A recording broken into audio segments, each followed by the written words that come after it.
We fair children, lost and wild. Dad punishes us, each and every child.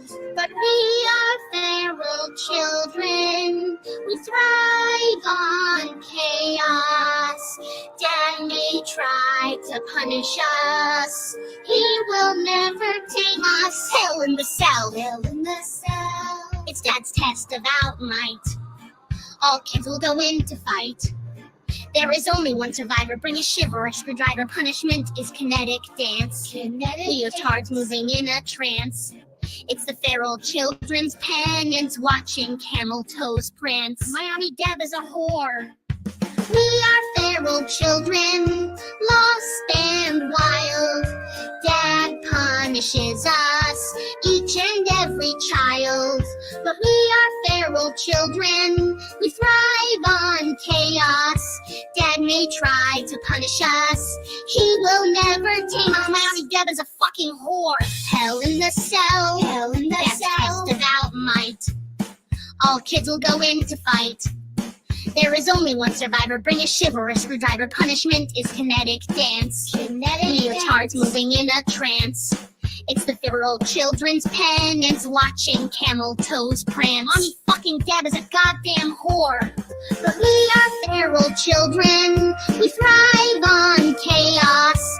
Dad may try to punish us, he will never tame us. Wow, what a wonderful, wonderful song. Hello, everybody. How are you doing today? Good morning, good morning. I'm barely awake. Hi. Hi. Baby fish mouth is sweeping the nation. Hello, Miss Shorty. Hello, little misfit. Good. Hello, everybody. Good morning, good morning. Listen, I went into a case hole last night, and I'm not saying that like ace hole, like how I usually talk. And thank you for saying that. That tune was written, as you guys all know, by your sister Melissa. And let me pop up her.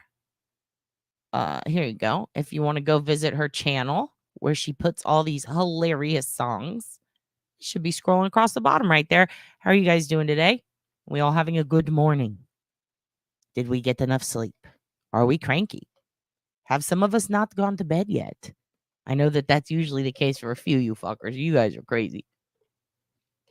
Last night I went into a case hole because I finally got to sit down and peep this situation with this missing mom, Suzanne Simpson. And yeah, exactly. What's that? Says Dr. On Call. But this missing mom, Suzanne Simpson, if you guys haven't been following the case, let me actually pull some of my stuff. Let me readjust some of my things here. It really concerned me. It's really crazy.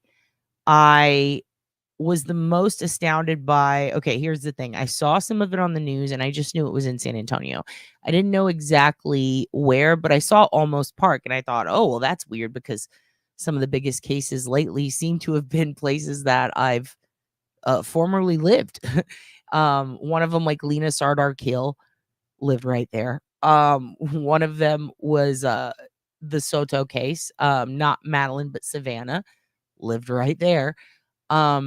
I actually made it a point when I was switching schools and I moved back home, or at least the San Antonio area from North Texas. I made it a point to kind of move like every 6 months just to try out the whole city, because even though I grew up in San Antonio for like 10 years and then moved out to the country. So I wanted to go back and live in all the cool spots. And I pretty much lived everywhere in the city except 2 chunks of town. Like, so there's 2 areas, 2 neighborhoods that I don't know very well. And I still have family all over the place there. And it's really wild how these cases that have been popping up seem to be like right where I at one point in time had a stomping ground. Also, what's odd about this case is I've got a lot of mutual friends with the husband or the suspect, I guess. And it's literally, I just know the area so well. And it's real estate, which I also built an entire real estate database for. And I happen to know quite a bit about Well, I wouldn't say the brokerage itself, but the houses that they tend to the areas that they tend to sell houses in the hill country, happen to know that area extremely well. And there's a lot of multi-jurisdictional elements to this case because of the little mini internal cities in San Antonio, which we also talked about in the Lena case and the Savannah Soto case. So that's kind of crazy too. So with that said, I immediately was like, wow, I actually might be able to look at this and contribute something to this one. Like this actually piques my interest. And when I saw exactly where in Almost Park this happened and where the land was, where they picked him up, I went, oh, holy shit.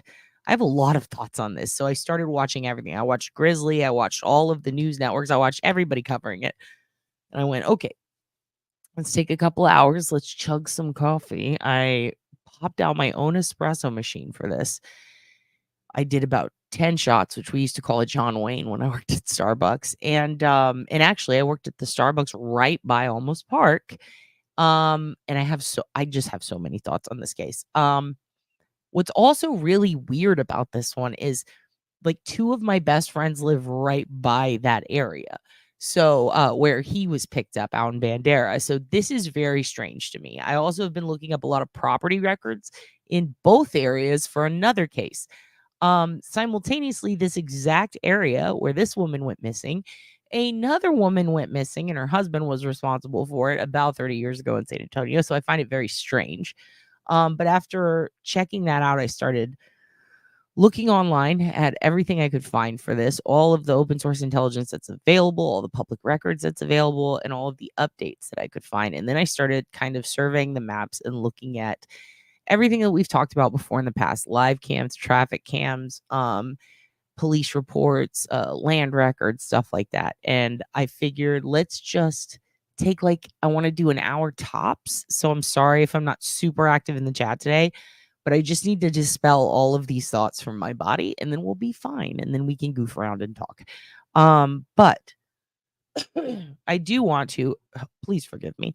I do want to say thank you to Claudia Ashmiani. Oh, that's a cool name. Claudia Ashmiani. And I like that your name is spelled with a K. Mine too, bitch. Welcome, new member Claudia. Hello, hello, hello. This case is awful, Miss Shorty. It's awful for many reasons. There's a lot of stuff in this case that just there have been probably 5 or 6 cases in San Antonio that are just like this. 3 of them were in the exact area this happened recently. I would say in the last 10 to 15 years, there's 2 of them that made it on. I mean, they made it on. One of them was on it's not America's Most Wanted, but it was really famous. It wasn't Disappeared either. It was Forensic Files. And that was in we call it the 09ers. I'm sure if Des and Koi come in, they can vouch for me on this. This area that they're in, or at least the Argyle, where that area is from the Argyle, west is going to be Alamo Heights area. That is called 09ers because that's a zip code, 78. What was it? 78209. And the area to the east, which is the Almost Park and the Almost Park Basin, that is an area I literally lived right by them. But that's an area where you're gonna have the zoo and the botanical gardens, and then you have this big park, and you have McAllister, and you have a big road that cuts in, and you have a dam right next to the Argyle. And there's just a ton of wooded area. It's very infamous for its hiking trails. There's also been a hell of a lot of gang activity at the parks around it and in Breckenridge Park, which is closer to the 09er element, which is Alamo Heights. This is where the kids and stuff. I'm not going to say where exactly they go to school, but this is where the schools are that the kids from Almost Park tend to go. All right. So this is kind of going a bit away from their neighborhood. But this is a route that they would have had to travel every morning to take the kids to school. And I'm just giving you a whole zip code. I'm not going to tell you specific areas or the school. But I find it very interesting that the route to get to the husband's or the family's ranch property is so far away. It's over an hour away. This is a very rich neighborhood. You need to know that. This is one of the richest, I would say the top 5 fanciest parts of San Antonio. There's like a big church area called Bandera Road Community Church that goes out towards 1604, and it's famous for being a mega church where you can wear jean shorts, and it's literally, you've got Stone Oak right there, and that is $1 million houses and mansions. Going out towards the family's property is like the fanciest part of San Antonio. That's where like David Robinson lives. Stone Cold Steve Austin used to live there. Um, this is literally the hill country. This is where people go to like drink wine and to get away. But the area where they live in Olmos Park, away from the ranch, this area is a lot of historical districts. In fact, the house I lived in was considered a historical house, and we weren't allowed to renovate any of it. So the entire upper floor was this dusty concrete, and it was falling apart, and it was real spooky, and there were no walls up in between the bedrooms. So me and like 9 roommates had like a big communal space that we had to block off with like curtains, because they just don't let you renovate at all. It's very old houses. Right on the edge of that is where the new build started, and they all became these massive custom homes and these beautiful rock mansions. And this is the area that they live in. And I'll show you some stuff on the map I think it's very fascinating. There is a crazy cool house right across the street from them that I actually drove by a couple months ago because I just wanted to see it, because I heard that the architect was badass. I saw it in a newspaper and I was like, damn, I need to see this fucking house. Anyway, I also want to say thank you to Lane Dune for being a new member. Thank you so much. Thank you so much. Yeah, and this is just a really messed up case, and I think it's interesting because San Antonio police, even though it's in San Antonio, they're not really handling it so much as Almost Park Police Department. And then we've got Kendall County. San Antonio is still technically doing like briefings on it, like they're going out giving the press statements on the news, and they're assisting. But you've got multiple police departments. You've got Kendall County, you've got Bandera County, you've got San Antonio Police, you've got Almost Park Police. If we're taking the statements from the kids, we've now got Alamo Heights Police, which is a totally different jurisdiction altogether, even though it's just a couple of miles away in the same city. And these are little incorporated cities within San Antonio. So all of those are working together. And then you've got Texas DPS, Texas Rangers. When I heard about Texas Rangers being involved, I went, oh, holy shit. Texas Rangers, by the way, Duty Ed Wallace, that's who he trains. Like, that's who takes his classes. These are people that train at Quantico. They take the behavioral analysis classes and stuff that the FBI takes from Dr. Ann. They from John Douglas. They are literally the most elite of the elite. In Texas, they would be the equivalent to our version of a mini FBI, I guess. They handle pretty much all of the dire cases, exigent circumstances that are really serious. Stuff like kidnappings are really big with them. They will hop in on a kidnapping at any moment, even if it's an adult. I think because he restrained her and because of the necessary forensics that would be required to find her and locate her, they immediately brought in Texas Rangers, especially because it's multi-jurisdictional. When that happens and a highway is involved, especially in Texas, the Rangers are going to hop in. They have about as good forensics as the Secret Service, in my opinion. I had a professor who was a ranger. He's a badass. He did he crafted the interrogation for homeboy up in Canada. Oh fuck, I can't remember his name right now, but he was the serial killer who was basically an Air Force captain who flew around the Queen and shit. And he ended up killing. I remember the name of one of his victims though, Marie France Cuomo. But for some reason, I can't remember his exact name right now. Anyway, it doesn't matter. I've talked about him a bunch before. So this fella, my professor, crafted his stuff. He's worked with people on BTK. He helps craft interrogations for a living. It's like what he did. And it was really wild to me when he told me all of the different forensic capabilities of the Texas Rangers. But one thing's for sure that he made clear to me, because I was grilling him about another case. He said, listen, when the Texas Rangers get involved, you're fucked. Like, you're really fucked. Maybe not old school Texas Rangers, maybe not in the 80s or 90s, but with the new technology that's out there now, they're actively looking for you. They're actively pinging. And usually, when there's a ton of warrants involved, they're going to be kind of overseeing the local police. Almost Park is a really rich place, but it's a really small place.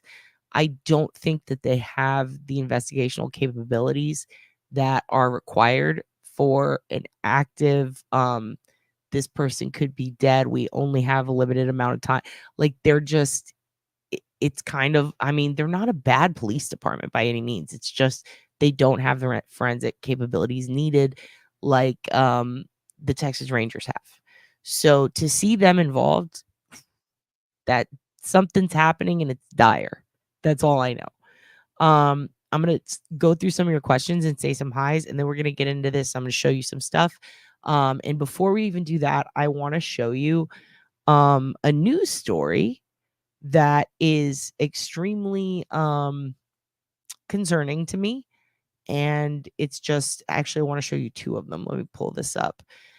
They're extremely concerning to me, and I just saw them this week, and I saved them. And I wanted to show you last night. Pause this. Okay.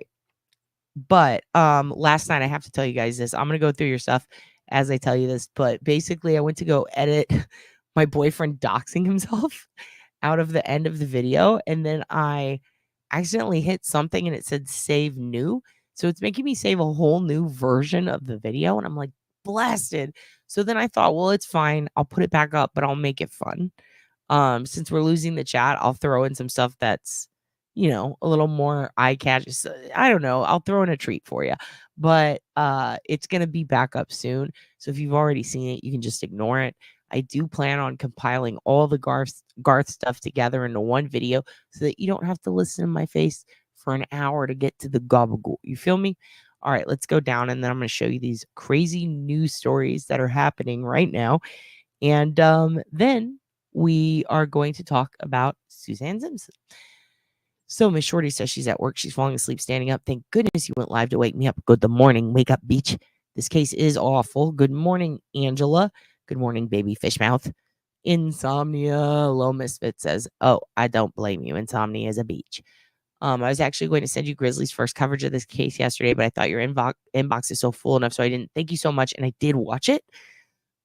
Man, she just does such a good fucking job, honestly. Like, I just appreciate her so much. She just reads the shit, and I'm like, thank you, girl. Thank you.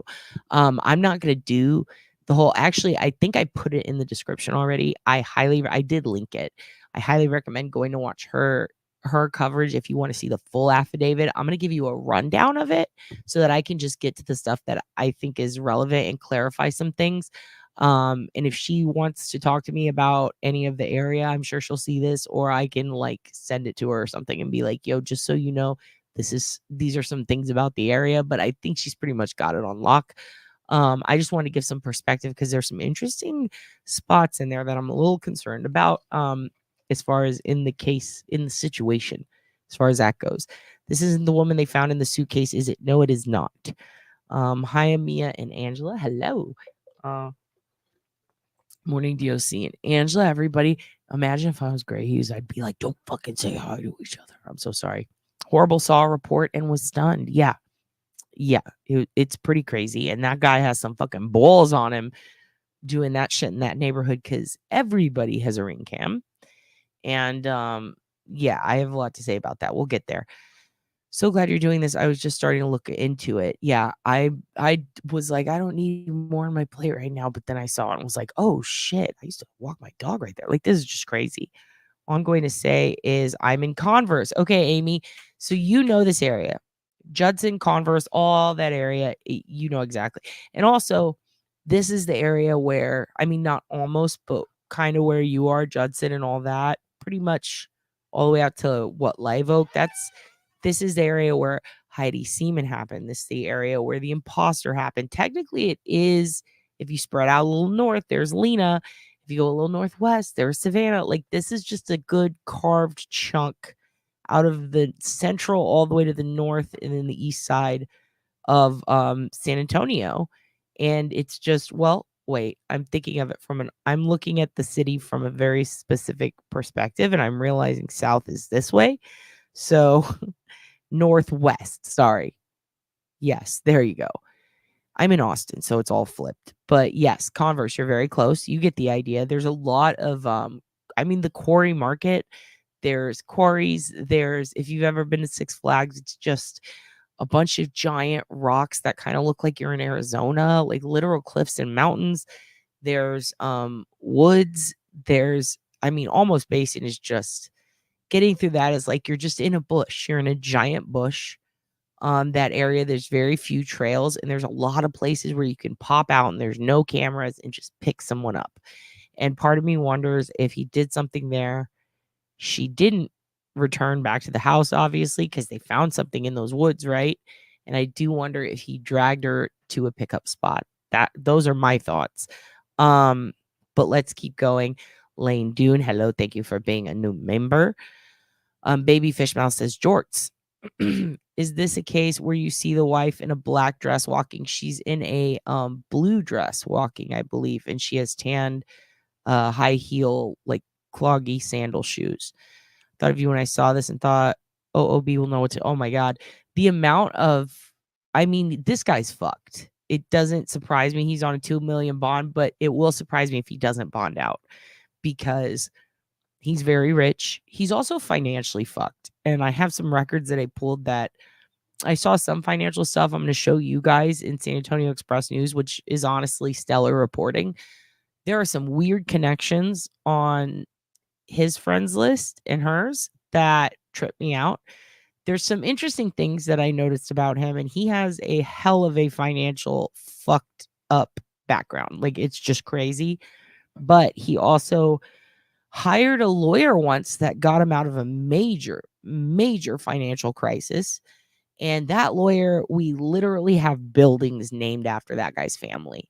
So, and I'm talking about in San Antonio. His family's famous. This guy obviously has a ton of money.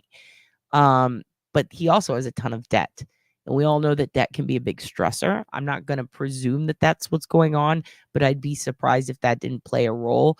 I've also seen some rumors or speculation that, frankly, I believe that there was an argument at the Argyle over a credit card that didn't go through.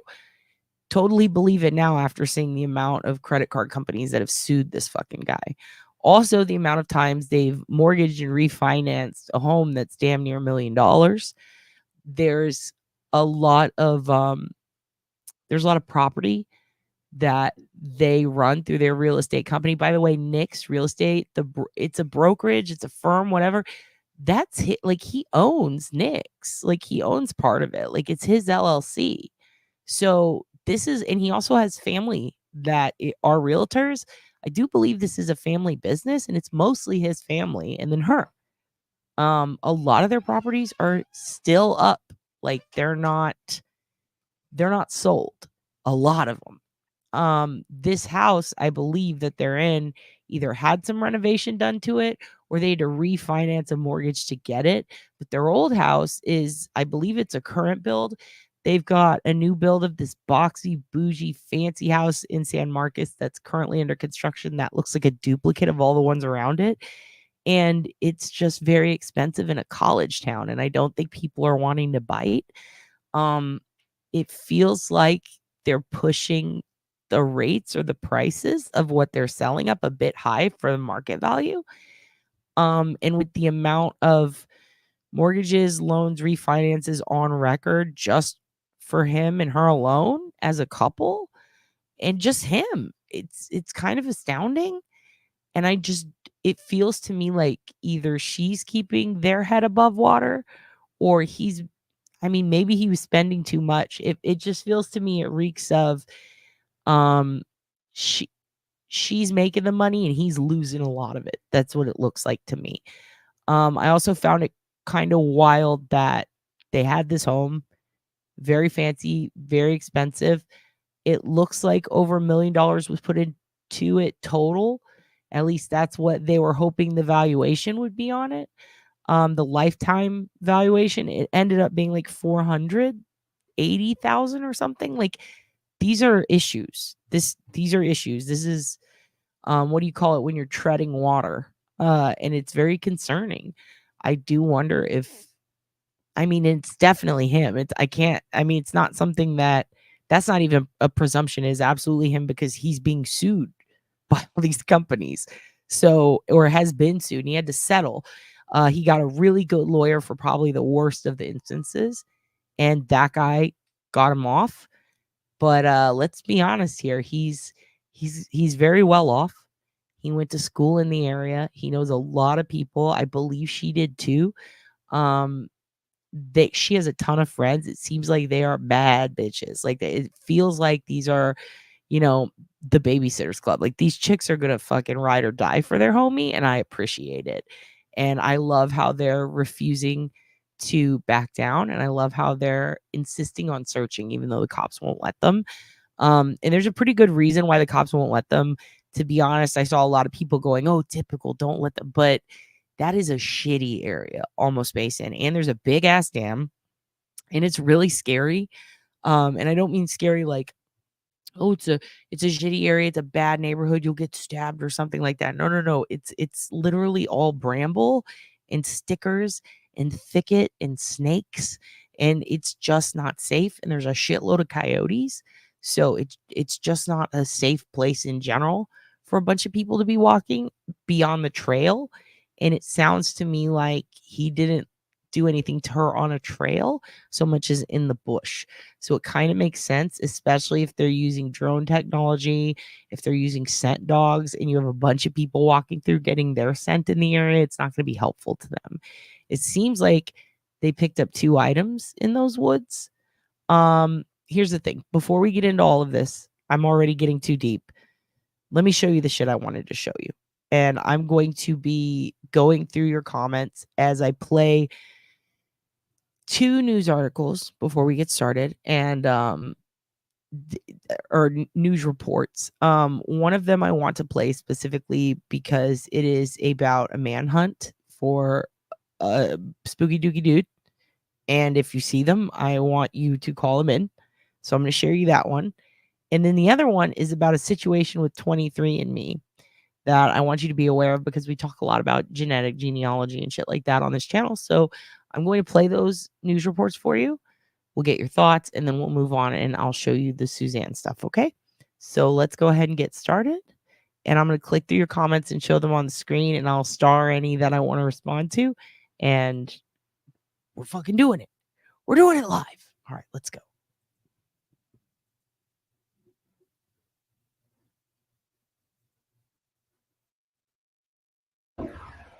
And if you're someone who has sent in your saliva sample to 23andMe, there could be new concerns about the Bay Area-based company that helps people research their family lineage. 23andMe reportedly is struggling, and that has customers worried what could happen to their DNA and other extremely personal information if the company were to be sold. Today in the Bay's Marianne Favreau tells us what the company is saying. 23andMe, headquartered at Oyster Point in South San Francisco, is struggling to survive. The business model is the issue, which is if I do the test once, I'm done. I don't have to do it again. This is why they're struggling. In 2023, the company was hacked and the personal information of nearly 7 million customers breached. And just last month, all 7 independent members of the company's board resigned. With an uncertain future, 23andMe's 15 million users are now wondering what will happen to their DNA data if the company is sold or goes out of business. If another company took over, they're going to set up their own rules. Which is why San Jose State University professor and tech expert Ahmed Banafa suggests users act now. It's your right to send them, a letter or email or, a way of communication with them to say, hey, stop using my data. Once they have a new company, it's going to be very difficult to get that kind of right. We reached out to 23andMe, which issued this statement saying, in part, 23andMe's co-founder and CEO, Anne Wojcicki, has publicly shared she intends to take the company private and is not open to considering third-party takeover proposals. Anne also expressed her strong commitment to customer privacy and pledged to maintain our current privacy policy. Well, you can request your information be deleted on the company's website. There is a clause in the company's privacy statement saying it will still hold on to genetic information for at least 2 years because of legal obligations, including federal lab regulations. 23andMe says it is committed to protecting customer data. Marianne Favreau, Today in the Bay. An urgent manhunt this morning for one of the Okay. So I just wanted you to watch that so you could see that going on with 23andMe. I think that is so wild. It is a bad sign when somebody resigns from such a high position, especially when it comes to something involving all of our data and something that was recently hacked. To me, I don't like to get you guys worked up, and I'll tell you straight up if you need to be concerned about a data breach. That one's a little concerning. I'm going to be real with you, a little bit concerning. And it makes me wonder why everybody's quitting and what's going to happen with our data and what the fuck. Anyway, this is the other news story I wanted to show you guys because there's a manhunt, and I know that we've got quite a few of you guys from this area. So let's keep going. manhunt this morning for one of the two suspects behind a brutal attack on an elderly couple in Michigan that left the husband dead. Ring video shows the two alleged murderers pretending to be workers from a local utility company. Police say 72-year-old Hussein Murray led them into the basement, but never came back up. His wife called 911. 37-year-old Carlos Jose Hernandez was arrested in Louisiana. He's the one closest to the camera here, but his suspected partner is still on the run right now. Officials believe this was a targeted attack, and police are warning people across the country to call. Oh, snap. It's Duty Ron. Duty Ron, please do. I would be so interested in what Ed has to say because Ed trained Texas Rangers. Remember? Yes, you just said that. And he trains them. Yes. And I'm pretty sure he trained one of my professors. And it's so crazy to me because this is just, they know something. Like a $2 million bond is pretty wild. Especially because this is a place where, keep in mind, this is a city where a kid with an AR-15 shot people at a funeral for a kid and then kept shooting people with guns that he stole while with an ankle monitor on and killed people. And then he got off again on bail. Like or on bond. They let him out on bond. Like this is a place where you can shoot and kill people. There is a potential serial killer who killed a woman who was pregnant, tied her up in a way so that every time she moves to try to struggle, it chokes her more and more, and killed her and her baby 30 years ago. They finally catch him on a cold case.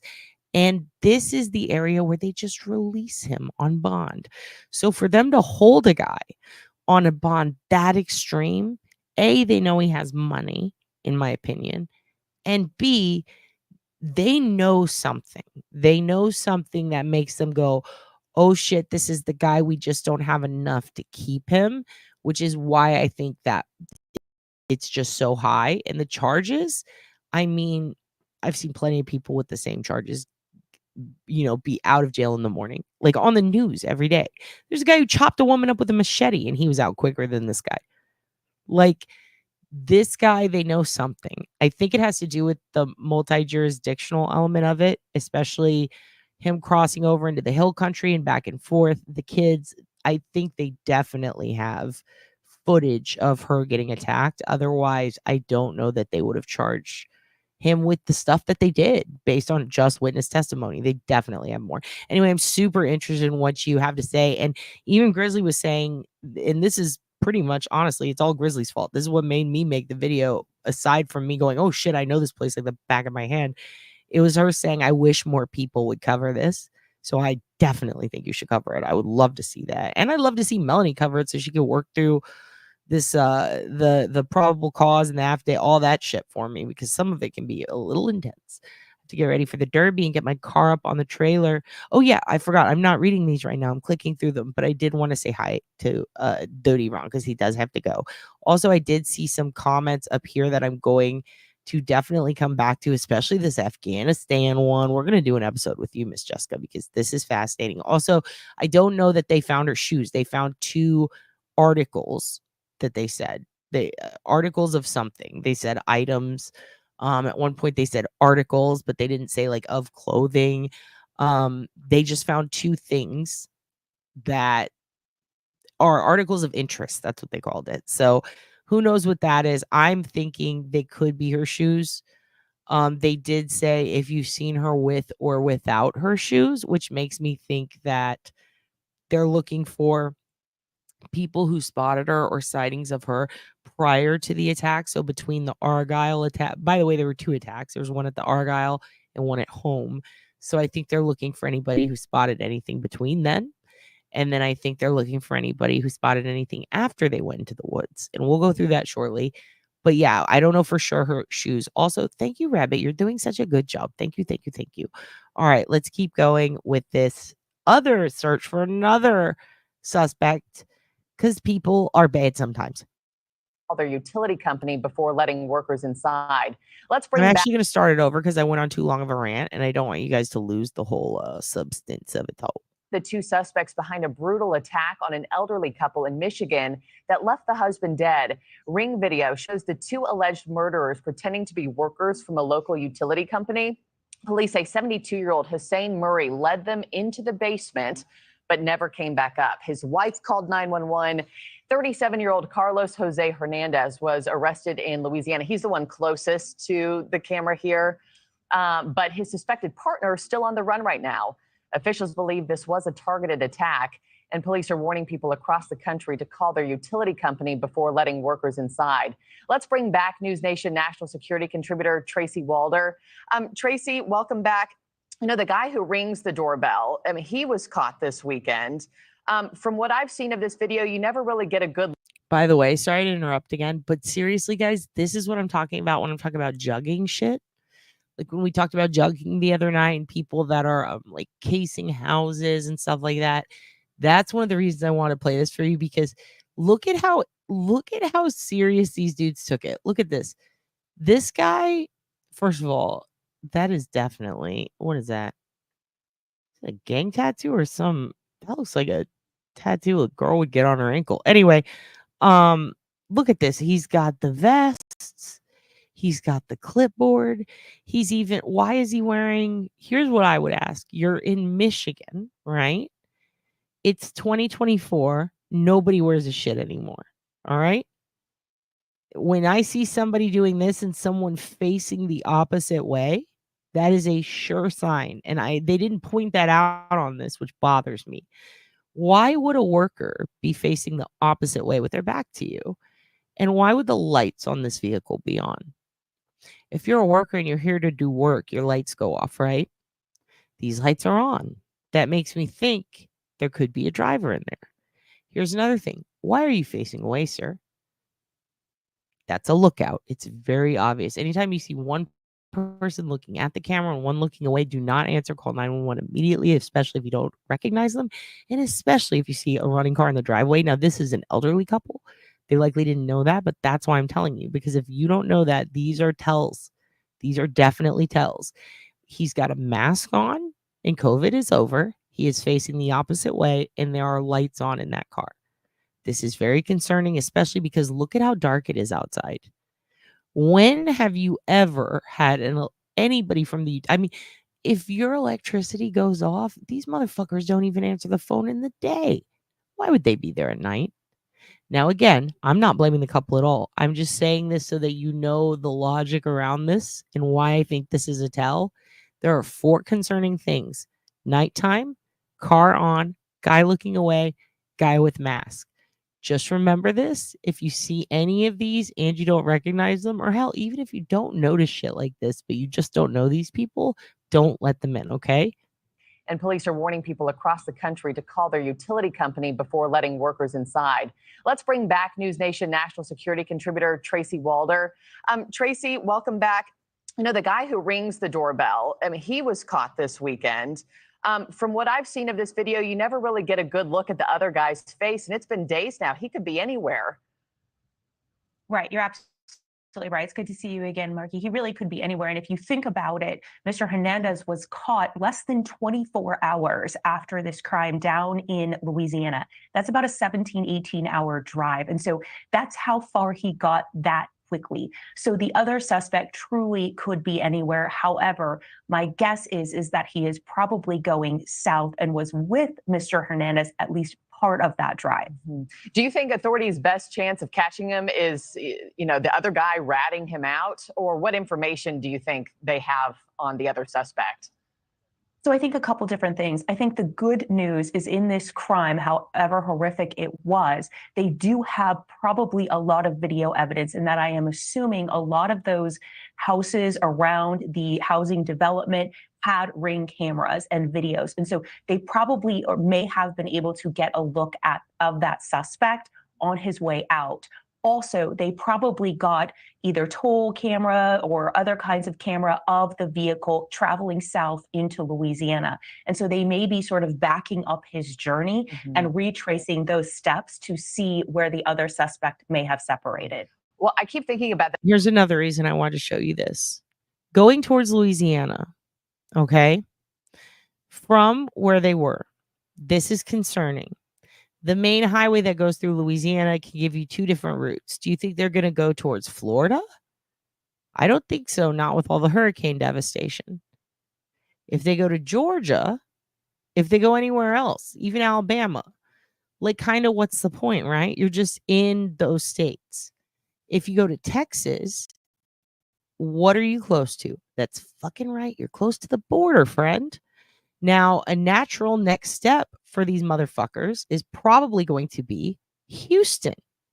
I have a lot of Houstonites in my channel.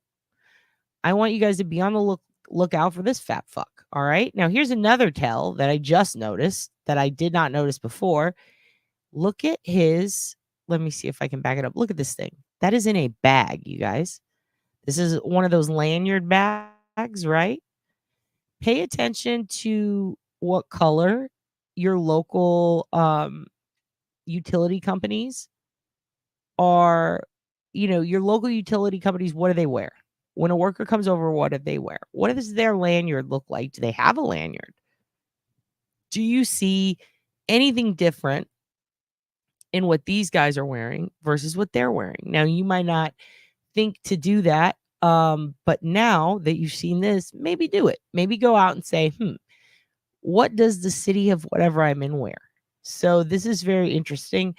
I don't understand the motive. I honestly don't, but let's see. Other kinds of camera of the vehicle traveling south into Louisiana. And so they may be sort of backing up his journey and retracing those steps to see where the other suspect may have separated. Well, I keep thinking about the other people who live in this neighborhood, Tracy, and I'm sure everybody's, you know, wanting to know what a motive is.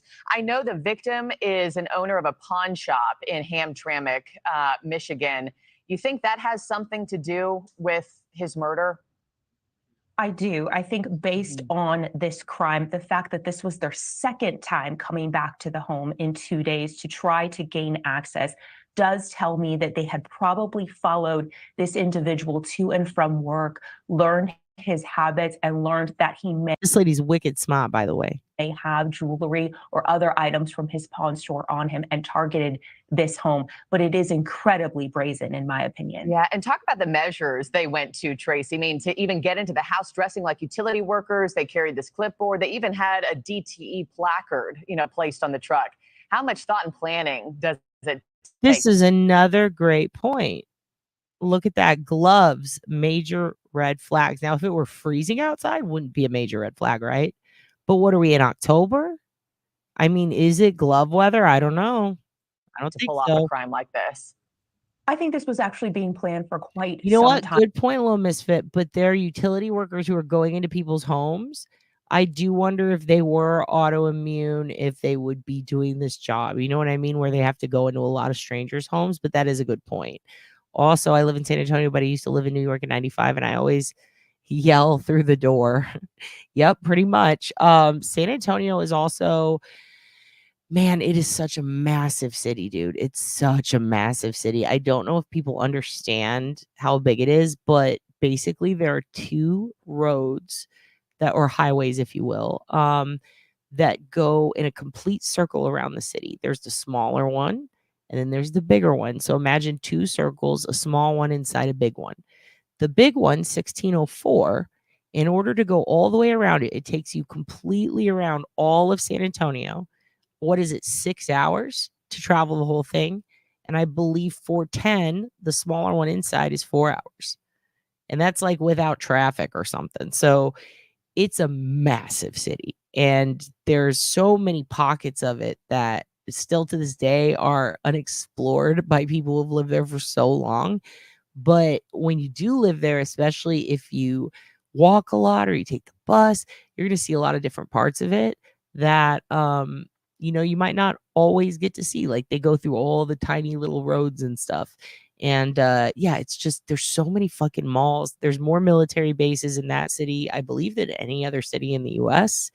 It's just huge. It's huge. In my opinion, the premeditation here is really high. They had a long runway. I mean, these are things that I did when I was trying to lure fugitives out of their home, putting those decals on fake work trucks and things like that. They had to manufacture that. They had cones in their vehicles. They had the vests on.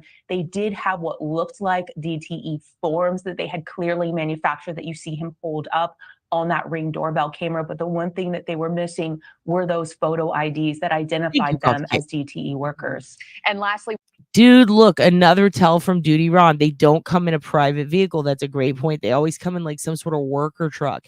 And how weird is that? That these motherfuckers are showing up. They've got cones, they've got everything else. But look at this. It's not a worker truck. And the worker trucks are always labeled on the side, and they usually have the city seal or city crest on it. So that's a great point. So now we've got more tells. There's 6 of them now. So if you add the gloves and that. If you guys notice anything else, let me know. what's your message to Americans who are watching this story? They're following it. The second guy still hasn't Also, been. I agree completely, Serenity, and I'm going to take a guess, okay? I'm going to take a guess based on some of the tattoos and just some general profiling of these fellas. And especially the destination to and from in their journey, if we are to believe what we are hearing. I'm going to guess, especially because the guy owns a pawn shop, that perhaps these guys pawned something very important, or maybe a boss of theirs pawned something very important, or maybe they were using the pawn shop as a means to get rid of stolen goods or something. And maybe this guy owed them something, or maybe this guy didn't want to work with them anymore. Another thing I'm wondering is, do they work in any form of trafficking? Did somebody get busted recently that's below them? And are they trying to get back some valuable jewelry or something that, because that's one thing. I know that most people might know this, but if you don't know, pimps and people who traffic and let's just say it, pimps, they wear a lot of jewelry, but they don't carry a lot of money. And the reason is because the jewelry gets returned to you at the end and you can go pawn it for cash. Whereas sometimes you lose that money, especially if it's an excess amount or it becomes evidence, right? So if they're going to get bailed out the next day, they want to have jewelry so they can immediately go pawn it. They call it carrying weight on their neck. And it does make me wonder, like, especially when people are stealing goods and taking them to pawn shops all the time, is there something that this pawn shop owner has that they want back, or is there a debt owed to them, or are they trying to harass an innocent guy who maybe they bullied a la mafia style? We don't know. And caught. What's your message to viewers? I think anytime you have any kind of worker, not just a state worker, a utilities worker coming into your home, please, please, please call the place of origin of their employment and verify. Ooh, I'm curious. So this is a rich neighborhood in Michigan. I'm curious how big his pawn shop is, honestly. Like, if it's a rich neighborhood, is it pawn shop owner rich? Like, could a pawn shop owner afford that home?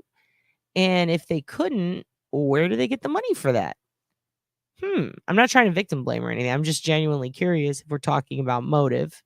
I don't know. What do you think? verify that they have indeed been dispatched to your home. Also, always ask them for photo ID, but I go one step further and I also ask them for their government issued driver's license as well. If they won't provide that to me, then that tells me that they're here under suspicious pretenses. Yeah, can't let our guard down, especially as we head into holiday season. So many people showing up, delivering. You know what, Amy? San Antonio is such a beautiful, and I'm not fucking around, it is the most vibrant city. There's a reason that you're going to see my name pop up whenever I come back on the screen. It says Big Red and Barbacoa, because that's a San Antonio treat, dude. They have the best culture and food from anywhere I've ever lived. I mean, I really do love it. The food is amazing. Like, I cannot stress enough the food. Delicious tamales and Rolando's super tacos. If you haven't been there, Amy, look, some people go, not the best neighborhood. Yeah, if you're fucking around at night and harassing people at a bus stop. But if you're just going there to eat, you're going to have the best time and you're going to eat the best food. It's really fun to go down by the White Rabbit, the Paper Tiger, I guess is what they call it now. It's really, really fun to go downtown over by the big ass Majestic Theater. It's so beautiful. River Center Mall is a trip. If you ever want to see some wicked fucking pan flute in the day, go there, dude. I mean, it's a really cool city. It's the only place where you can go like see a movie at a rock quarry, you know, and then like just walk 30 feet one way and you're looking over a canyon, and then you walk 30 feet another way. You're in the middle of a shopping center. Like, it's really crazy. If you live by an Air Force base, damn, I bet I know exactly where you live. I think that you're on a pretty dope side of town, and you should check out like more central though. I mean, try to go more central. If you've only been there 2 years, check out like, I mean, I wouldn't go fuck around and loiter by the Alamo Dome by any means. And I-10 is always under construction. That is true, dude. You live near Lackland. Both of you guys, I mean, I'm sure Des has been, but have you ever been to the botanical gardens there? It's insane. And the zoo kind of rules. I usually get sad at zoos. My niece went to a zoo school there, though, and it fucking rules. Like, it's so great. And the botanical gardens are gorgeous. Starkey Park, that area, it's all shut down, but it's still cute as hell. Riding the little trains through Breckenridge is fun. I mean, 09ers and Alamo Heights in general, very expensive, very rich, but cool part of the city. And the Whitty Museum rules. I wonder if the owner had a safe down there. That is a good point. Let's keep going. We're almost done with this. Bring things to the front door too. Really good reminders. Tracy Walder, thank you so much for joining me twice this morning. Appreciate your time. Thanks for watching, everybody. Go to joinin. Okay. All right, let's pull this down. All right, because I'm going to give you a rundown of my thoughts on this case that we're talking about with Suzanne Simpson and her husband, Brad. All right. And I think, give me 1 second. I did not save it. I think the best way to start so that I don't go off on a 30 fucking minute rant is to show you the latest update from San Antonio news. KSAT 12 is my go-to. It has been for a number of years. They literally updated this case info 51 minutes ago. So this was it was 2 minutes after I started the stream. This is not the video I wanted to show you, but now I want to see it. So we're going to watch this together because I'm very curious. It's only 1:18. And while that's up, here it is. Perfect. I'm going to show you a slightly older video right after that, and then I'm going to go over my thoughts on the case. Here we go. So this is, and by the way, I'm going to try. Wait, what?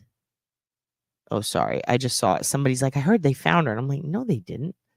All right. I'm going to pull this up for you. So this is the most. Oh, Jesus. Oh, Jesus. Hold on. That was the wrong one. Here it is.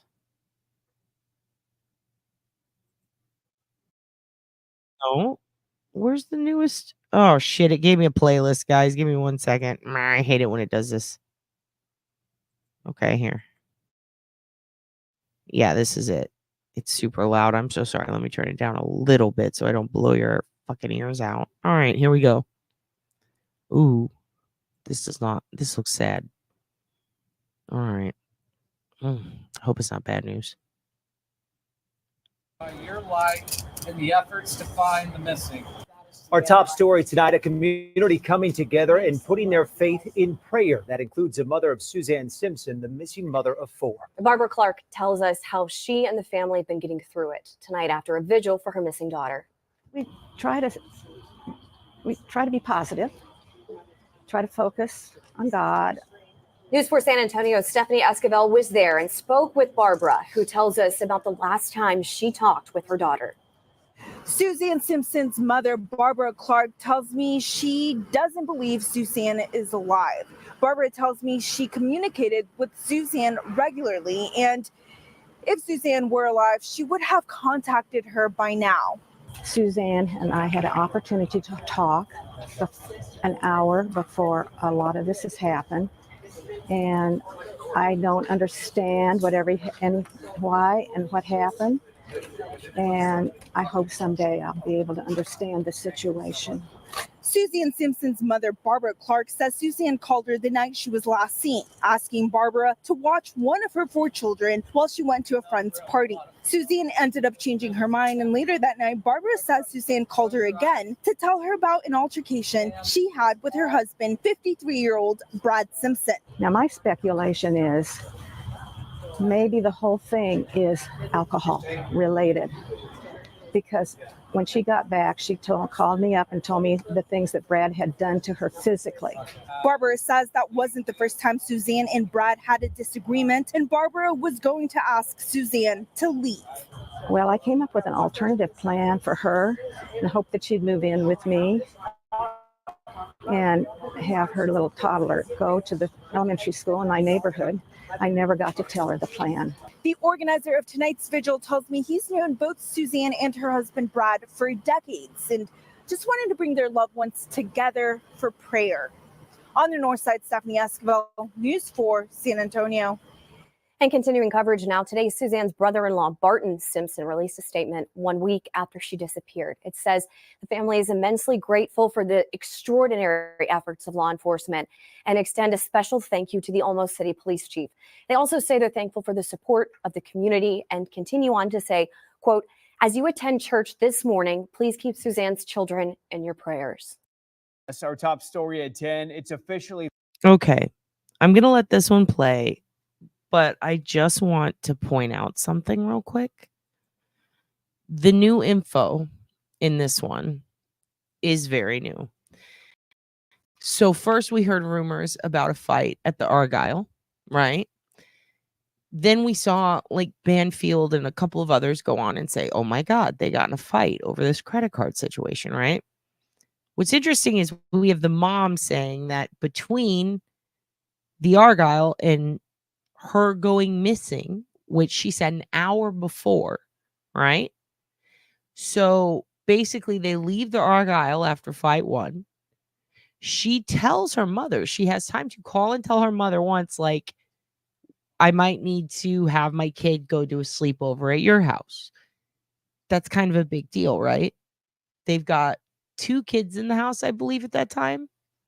The little girl might need to do a sleepover on a night where she had school the next morning, on a Sunday night. It's kind of odd, right? Says never mind, calls her mom back, tells her, hey, there's some shit going down. Her mother says, I suspect that this has to do with alcohol. Let's read between the lines when she says that this has basically happened before. Like that's essentially, sorry, I still have Melissa's shit going across the bottom. Sorry about that, Melissa.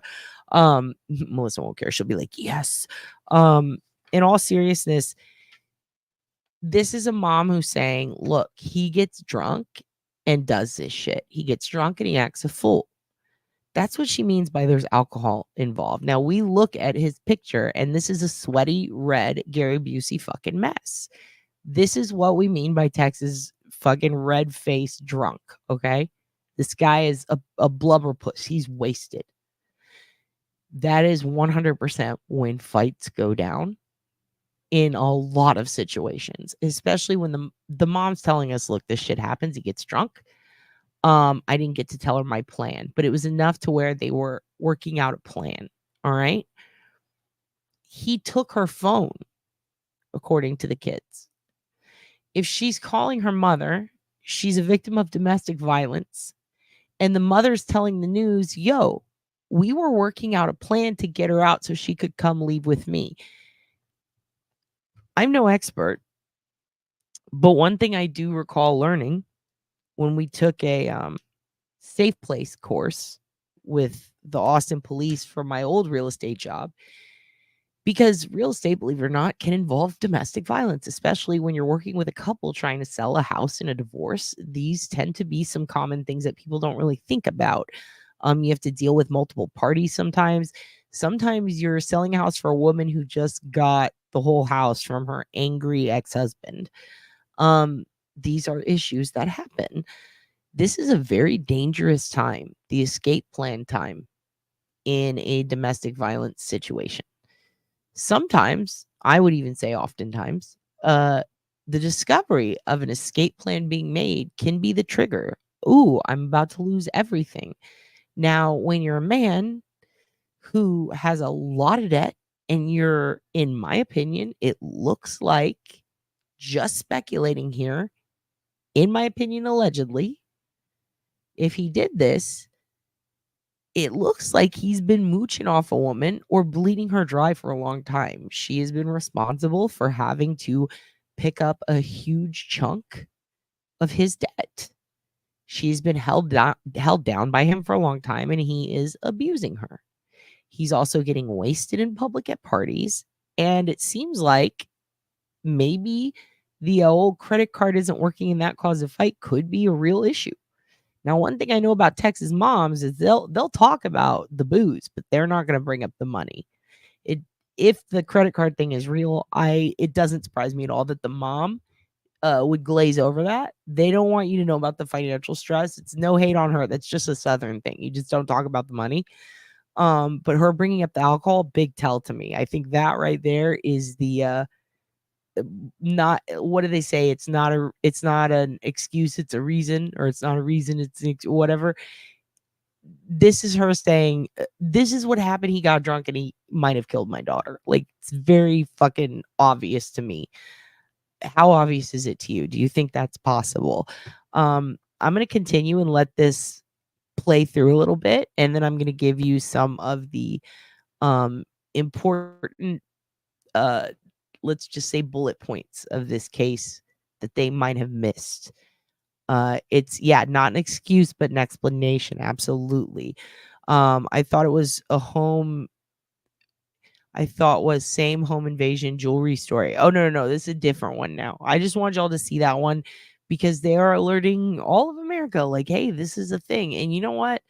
There have been cases very similar to that in Austin where somebody pretends to be a worker, someone selling magazines, someone coming to, check your security system. Sometimes I'm a plumber sent by the landlord. I'm here to fix your roof. These are all very common. AT&T. We're supposed to fix something with your phones. They'll often pop in and then case the place and rob it later, or just barge in the door. It's always good to know the tells, though. And especially since that happened to elderly people, regardless of whether there was any private affiliation with those guys or any situation that made them a victim, like, the fact that these dudes are so brazenly doing this shit is pretty spooky.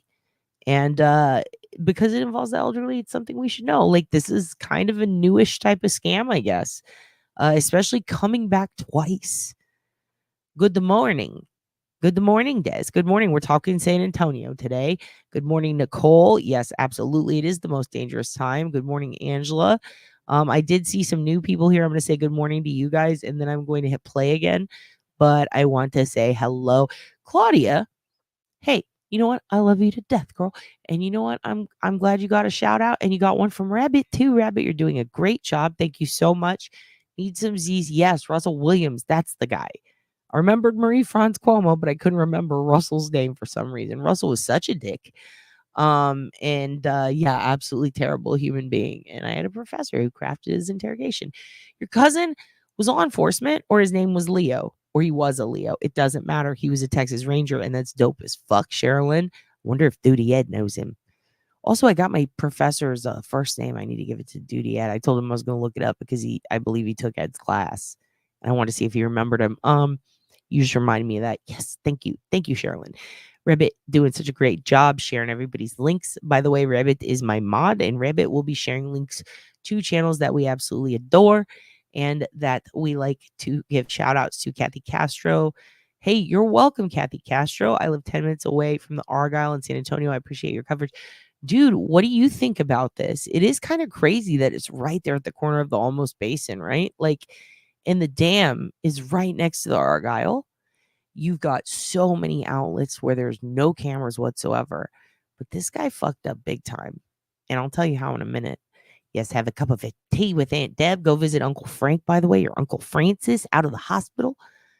They did not find her shoes. They found 2 items or articles of interest. Yes, we are going to talk about that. We already went through these. Yes, dude, Kim, you know this area. Everybody down south, we know this area. This is kind of crazy, right? This is rich people area. The way things were going in San Marcos, going up towards Wimberley, I'm surprised that they didn't sell. You know, it's because the shit got so ridiculously priced. Let me tell you why. Here's another thing. This is a concern of mine. And this is one nugget I'll drop for you that really bothers me. Him, her, the whole family, everybody involved in Nick's, and pretty much, I mean, her, a lot of her old posts and his, they have to do with a specific area, which is the Natural Bridge Caverns. That terrifies me. If you guys don't know what that is, it's a series of complicated underground caves that are extremely deep, like down damn near the Earth's core at some point or some shit deep. Like, they are terrifying. I'll show you a house in New Braunfels in a minute that's going to blow your fucking mind.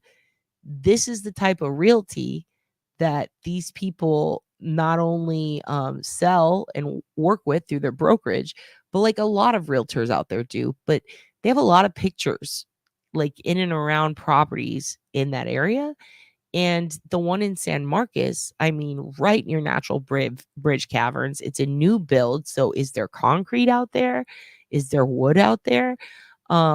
Here's the issue, though. That's the opposite way of where he was going. He went to Bandera, right? That's a little concerning, too. This is hill country area. We've got, some may say chupacabra. I don't believe that. But there's rabid coyotes and regular coyotes. There's mountain lions. There's wild hogs. These are hunting deer blind areas. There's a lot of resorts and a lot of like hunting type of camping resorts and a lot of wineries, but it's a lot of land. It really spooks me how much property there is out there that really the elements, even if there were, I'll just say this, that area where he was, even if there were buzzards flying around, it's so vast, some people might not notice, and that's what scares the shit out of me, especially since he went all the way out there and didn't pick up his kid, which means that he was already on the way there by the time 3 p.m. rolled around. The kid made it to school. I'm assuming someone got her ready, right? But the mom's phone didn't ping anywhere near the school. The last ping was going out towards that area where his property is. That is scary. I'm surprised it didn't sell too, but then when I mean, I'm just surprised because the area, but then when you look at like Wimberley, all of it's just so expensive, dude. It's so fucking expensive, and the market is going back down, and some of these people, the prices are high. And I was looking at the market value of some of the shit that they're selling. Some of the houses she was pimping, like, they're just insanely priced for the other houses around them being so low. It kind of doesn't make sense. It makes me think that they were trying for a really high number for some reason, since it's his LLC, Nick's. Makes me wonder if he's hemorrhaging money, to be honest. Like, I don't know. It's very strange. You would think that they'd lower the price point a little bit, but if they do, they're losing money again. So it's like, fuck. I really see this as a situation where we got a drunk hubby who's about to be found out for fucking over the whole family financially, and also possibly past abuse. He's just maybe been abusive. You know what I mean? Anyway, yeah, they are from Alamo Heights, and controlling and domination is a big thing. Like, there's a lot of like domestic abuse that, I mean, shit, look at Alberto Del Rio and Paige from WWE. They were in the Chavano Park area going up towards Stone Oak. This shit happened there. He kidnapped his ex-wife and beat her just literally a few blocks down from this. And then we had another guy who did a whole family suicide right there, and he was in the military, and he was just super paranoid right in the same neighborhood. Like, it's really crazy.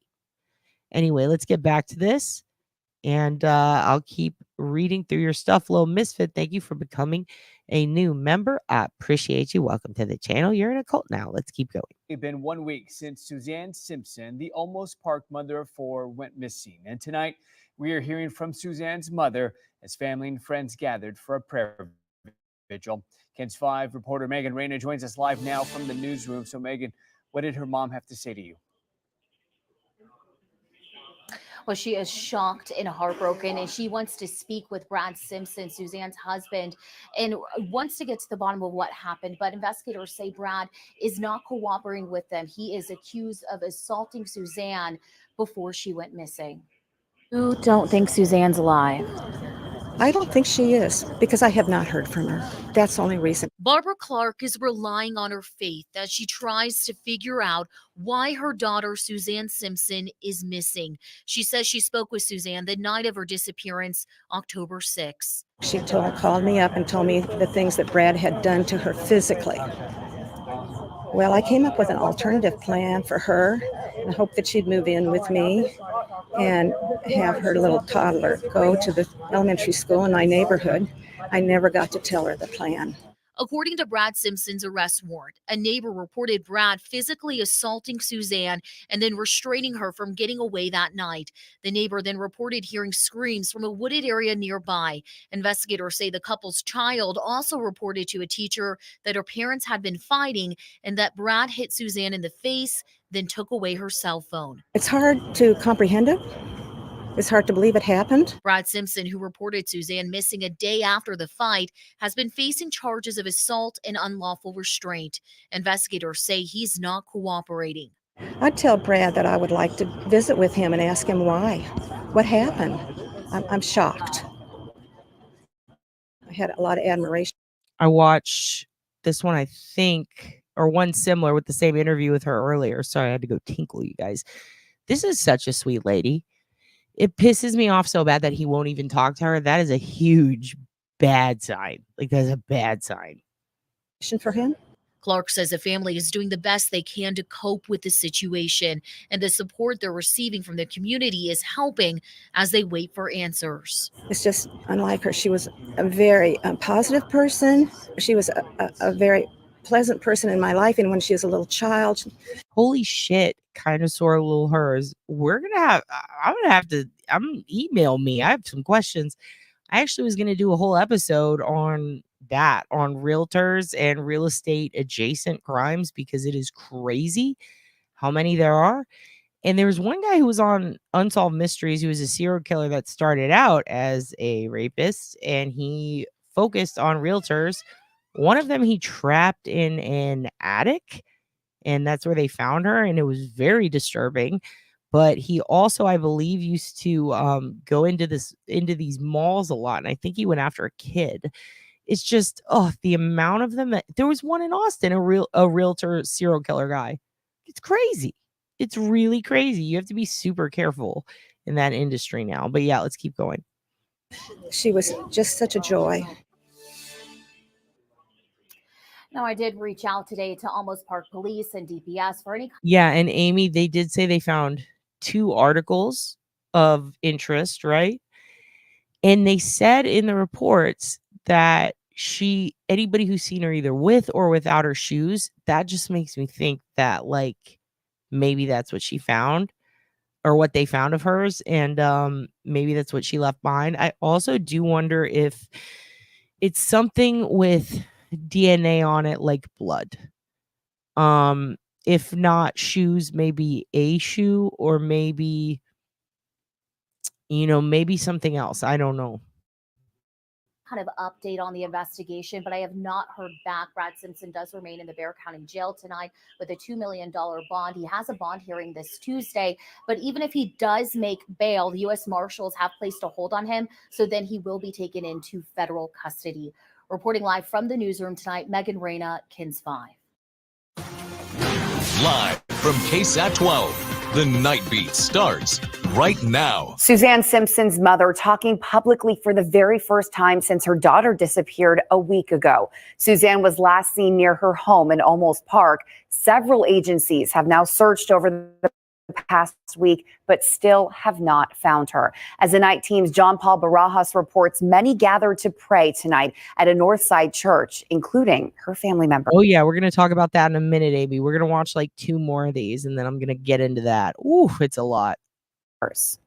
Give us this day our daily bread. Family, friends, and strangers gather to pray for Suzanne Clark Simpson. She was last seen last Sunday. At this time, for loved ones, leaning on their faith seems like the only thing they can do. I just don't understand. I don't understand why it happened. It wasn't part of their life. Suzanne's mom, Barbara Clark, says she spoke to her daughter 1 hour before she was last seen. She called me up and told me the things that Brad had done to her physically. Well, I came up with an alternative plan for her and hoped that she'd move in with me. I never got to tell her the plan. Clark explained Suzanne told her her husband Brad had hurt her arm and back around 9 p.m. According to an arrest affidavit, around 10 or 11 p.m., a neighbor then saw the Simpsons fighting outside their Olmos Park home and later heard screams from the wooded area. Okay, I want to talk about this. So, also, hello, Darlene. How are you doing, honey? Okay, I want to talk about this. This is their house. It's in Olmos Park, right? Across the street right here, right behind where this police car is the most insane house you've ever seen in your life, and I'll show it to you, but also this massive park. And this massive fucking park has a lot of trees and thicket, and it's just, I mean, there's little trail areas through it, but they're very carved out. If you're just going into the thicket, you're gonna get lost pretty easily at night, and it is massive. The only water source or place that he could potentially, or anybody could potentially drown or go into water is very far away. Like they would have to go through, I don't know, like a mile or 2 into this shit before they pop out on the other side if they're going straight. And that leads to the dam. And then to the left is the Argyle. They could theoretically walk through this and maybe even walk to the Argyle. It would take a long fucking time though. So these neighbors, right? The ones who saw the incident, it's not going to be over here. It's not going to be over here. And let me tell you why. It's these folks right here, in my opinion, because they saw it going down no matter where they are, or they saw it going down from in their house through their window. So they're looking out the window, right? Now over here, if you look out the window, there's hedges and stuff. And even on Google Maps, if you come over here and you look, it's very hard to see. All right. You got a tree blocking. You've got hedges. They don't look too high. But imagine you're looking through this window or this window. You're not going to see very well, right? Not to the front area where the vehicles are. I believe the way they explained it is the fight seemed to go down here and drag into the street, right? Now, if you're over here, you're not going to see it at all. There's a shitload of trees. In the back, there's a pool. And then there's another backyard directly behind it. I saw some people saying it was the woods behind their home. There are no woods behind their home. It is literally their backyard and then a fence and then somebody else's backyard, okay? Now here, they've got a Ring camera facing. They heard the fight. They were able to see it from their window. The only property that has that vantage point is going to be this one or this crazy weird looking house down here. But that crazy weird looking house starts pretty far down and it doesn't really seem to have windows, nor does it have a pretty good view in the area where it would need to see this. Simultaneously, they said that they saw them going west, which is going to be right this way, right into here. They also said it was to the east of their house, which if you're facing their house, that's going to be here. This is very fascinating to me. Because in my opinion, considering you could see the camera on this house, you see the commotion, and they definitely took him in for specific charges related to the physical altercation in the front yard based on what was described, especially when he's trying to hold her down, he's chasing her, he's attacking her. They don't just take witness statements and believe you in Texas, right? Now, the kids saying it might also be a good reason, but they need to have some sort of evidence. In my opinion, they're definitely testing whatever they found, but I definitely think that this person across the street who provided the statement likely provided them with video footage of the attack, which is why they are holding him on such a high bond and why they hit on him so quickly. I can imagine that getting that many warrants for the amount of properties that she could potentially be at if he took her somewhere, it's a lot. They're also working with what did we count, like 6 jurisdictions? That is a huge deal. That is a huge deal. So let's keep going. Area nearby. Do you think that Brad's responsible for her disappearance? Angela, thank you. I agree with that. I would like to visit with him and ask him why. What happened? Clark adds, the family's doing the best they can, but she is worried about Suzanne's 4 children. That's hard to know exactly how they're doing. And even as everyone tries to remain positive, Clark fears her daughter is no longer alive. I don't think she is, because I have not heard from her. Is there anything you say to Suzanne right now if she could hear you? Suzanne, we love you. We need you. And we pray for you. Now, Brad Simpson was arrested Wednesday on charges of assault, family violence, and unlawful restraint. But we want to note none of those charges are related to Suzanne's disappearance. We also want to add at KSAT. Sorry, guys. Could you not see where I was showing you on? I was just showing you on the. Oh, here. Can you see my thing now? There you go. So I had it paused here. Hold on. Because I was trying to show you guys right here. So there you go. Do you see this little arrow? This is their house, right? This is the neighbor that I think saw it all and had camera footage, in my opinion, because there was a camera. Boom. Simultaneously, there are a lot of traffic cameras on every exit of Almost Park, and they belong to DPS. And guess who has immediate access to them? Not just the Texas Rangers and DPS, but we do too. Isn't that neat, everybody? But yeah, I think that these are the neighbors across the street. I think they got a perfect camera view right here. They definitely, in my opinion, have footage of the fight. And these woods over here, behind this black police car, behind, let me take down the comments. Sorry, Amy. Right here, behind this police car. Oh, why won't it show? Hold on. There we go. Well, let me take it back a little. Sorry, I just realized my little thing goes away. Right here behind this police car, these are the woods where they ran from across the street into their house into there. And he was pulling her down the whole time right here. That's what I think happened, just based on all of the evidence and the directions given in the affidavit. Let's keep going. Nearby. Do you think that Brad's responsible for her disappearance? Angela, thank you. I agree with that. I would like to visit with him and ask him why. What happened? Clark adds, the family's doing the best they can, but she is worried about Suzanne's 4 children. That's hard to know exactly how they're doing. And even as everyone tries to remain positive, Clark fears her daughter is no longer alive. I don't think she is, because I have not heard from her. Is there anything you say to Suzanne right now if she could hear you? Suzanne, we love you. We need you. And we pray for you. Now, Brad Simpson was arrested Wednesday on charges of assault, family violence, and unlawful restraint. But we want to note none of those charges are related to Suzanne's disappearance. We also want to add that KSAT did not hear of any active searches for Suzanne over the weekend, but we are expecting them to restart this week. So far, investigators have gone through the Simpsons' home, their neighborhood, and a field next to a shopping center in Bernie that is about a mile away from where Brad was arrested. John Paul Barajas. I also want to say, I think the field near the shopping center in Bernie, I've seen a lot of people say, oh, this is where he dumped the body because he knew that they were going to take it away in a dumpster. No, I don't think he did that. I think that is where her phone likely was dumped. I really think that's where, because the phone quit pinging, they said, at a shopping center nearby, but they didn't say nearby to what. And they had just been talking about being out near Bernie and Bandera. And it makes me think, if her phone pinged at a shopping center and now they're referencing the woods behind a shopping center being searched and they have property very near those woods, I do truly think that that's what they were searching for there. I do not think that he would put her body anywhere near a shopping center when he has so much land out in the hill country. Just my opinion. Let's keep going. Yeah, they own so much property and they're right next to this massive, massive wooded area, a big ass dam. They've got hill country all around them, cliffs all around them. There's a quarry right there. There's just so much. There's racetracks. Just the road to get out to where their property is.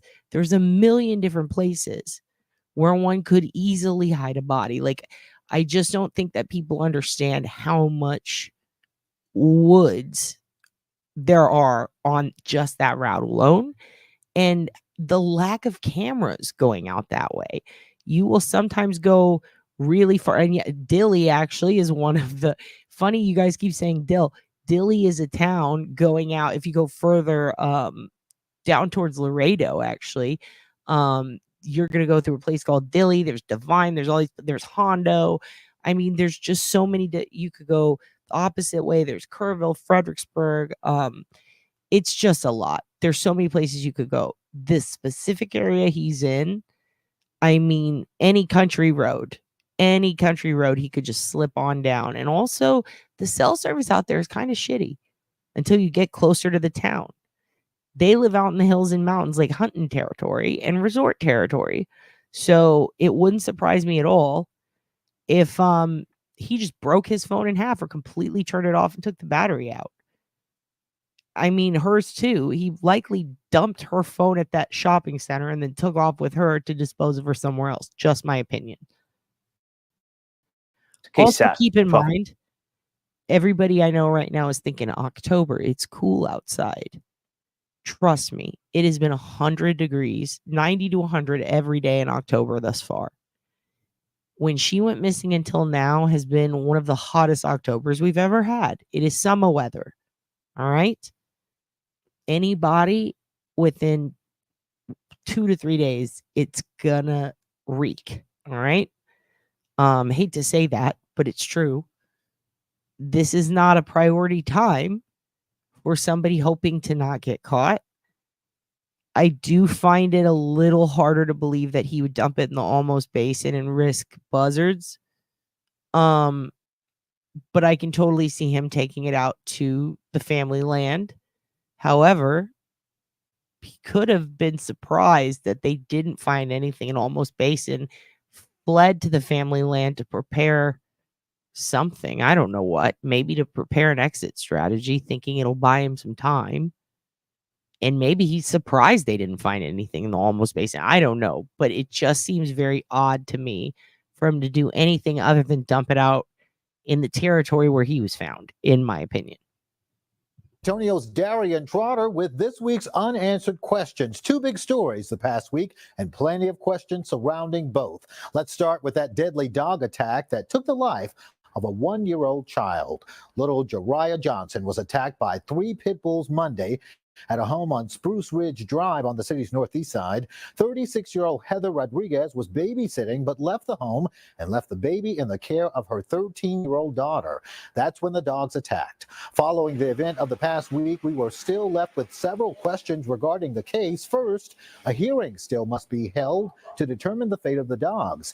As of last check, that hearing hadn't yet been scheduled, but Texas law says it has to happen within 10 days of when the dogs were seized. The dogs were also known to be problematic. We're also working to find out specifically what kind of history they had and how many times authorities had been called about the dogs. We'll stay on top of that. Moving on, we've also been following the story of Suzanne Simpson, the Almost Park woman who was last seen 1 week ago tonight. Still plenty about this case we don't know.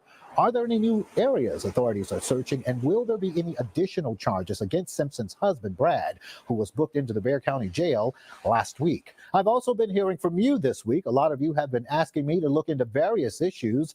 Melissa Pacheco is asking how to get rid of a homeless encampment near Our top story at go for it a little. 10, local mom Suzanne Simpson has not been seen for nearly a week now after her husband reported her missing Monday night. KENS 5 reporter Mike Jimenez has been following the story and has the very latest. Almost Park police say Suzanne Simpson was last seen by a neighbor Sunday night, October 6th. All right, so this is important. This is where the timeline begins. And after this video, I'm going to hold on. Let me see which one is next, because I'm not going to play through their whole playlist. But I mean, okay, yeah, I'm going to play you the Friends one, and then we're going to read, and I'm going to show you some crazy shit, okay? Also, I'm sorry for making you watch other San Antonio news stories, but especially the Pitbull one, that is very fucking sad, and I do not recommend looking up that video at all to anyone ever. Don't do it. But also, Rabbit, got your email, sent you one back. There you go, boo. All right, let's go. Arguing with her husband, Brad Simpson, in front of their home on East Almost Drive. Suzanne Simpson was reported missing by her husband, Brad Simpson, Monday night. Tuesday, authorities began searching for her in a wooded area near their home in Olmos Park. At this time, she's just a missing person, and we're doing all we can to find her. Police say Suzanne and her husband, Brad, got into a fight at the Argyle Club Sunday night. Later that night, when they returned home, police say a neighbor saw Brad physically assault her, grab her. Then later, the neighbor heard screams coming from a wooded area nearby. Wednesday morning, police arrested Brad Simpson in Kendall County on assault and unlawful restraint charges. His bond was set at $2 million. Wednesday, authorities continued searching the area near their home. Thursday, police searched inside the Simpson home and released a photo of Suzanne leaving the Argyle Club. Chief Villegas with Olmos Park Police says Brad Simpson has not said a word to them about where Suzanne could be. He was also transferred to the Bexar County Jail. He still has not cooperated. Villegas says they are searching other areas, but would not specify where. There's other properties that we're checking. It's time consuming, and we're doing the best we can with that. Friday morning, one of those places turned out to be in Bernie, right off of I-10 at the Main Street exit. More than a dozen members from the Texas Search and Rescue Group, along with Kendall County Assisted DPS, using ATV drones and canines. The search wrapped up just before 4 p.m. Friday afternoon. We did also reach out to DPS for an update. However, they have nothing new to report tonight. Meanwhile, Friday, U.S. Marshals placed a hold on Simpson.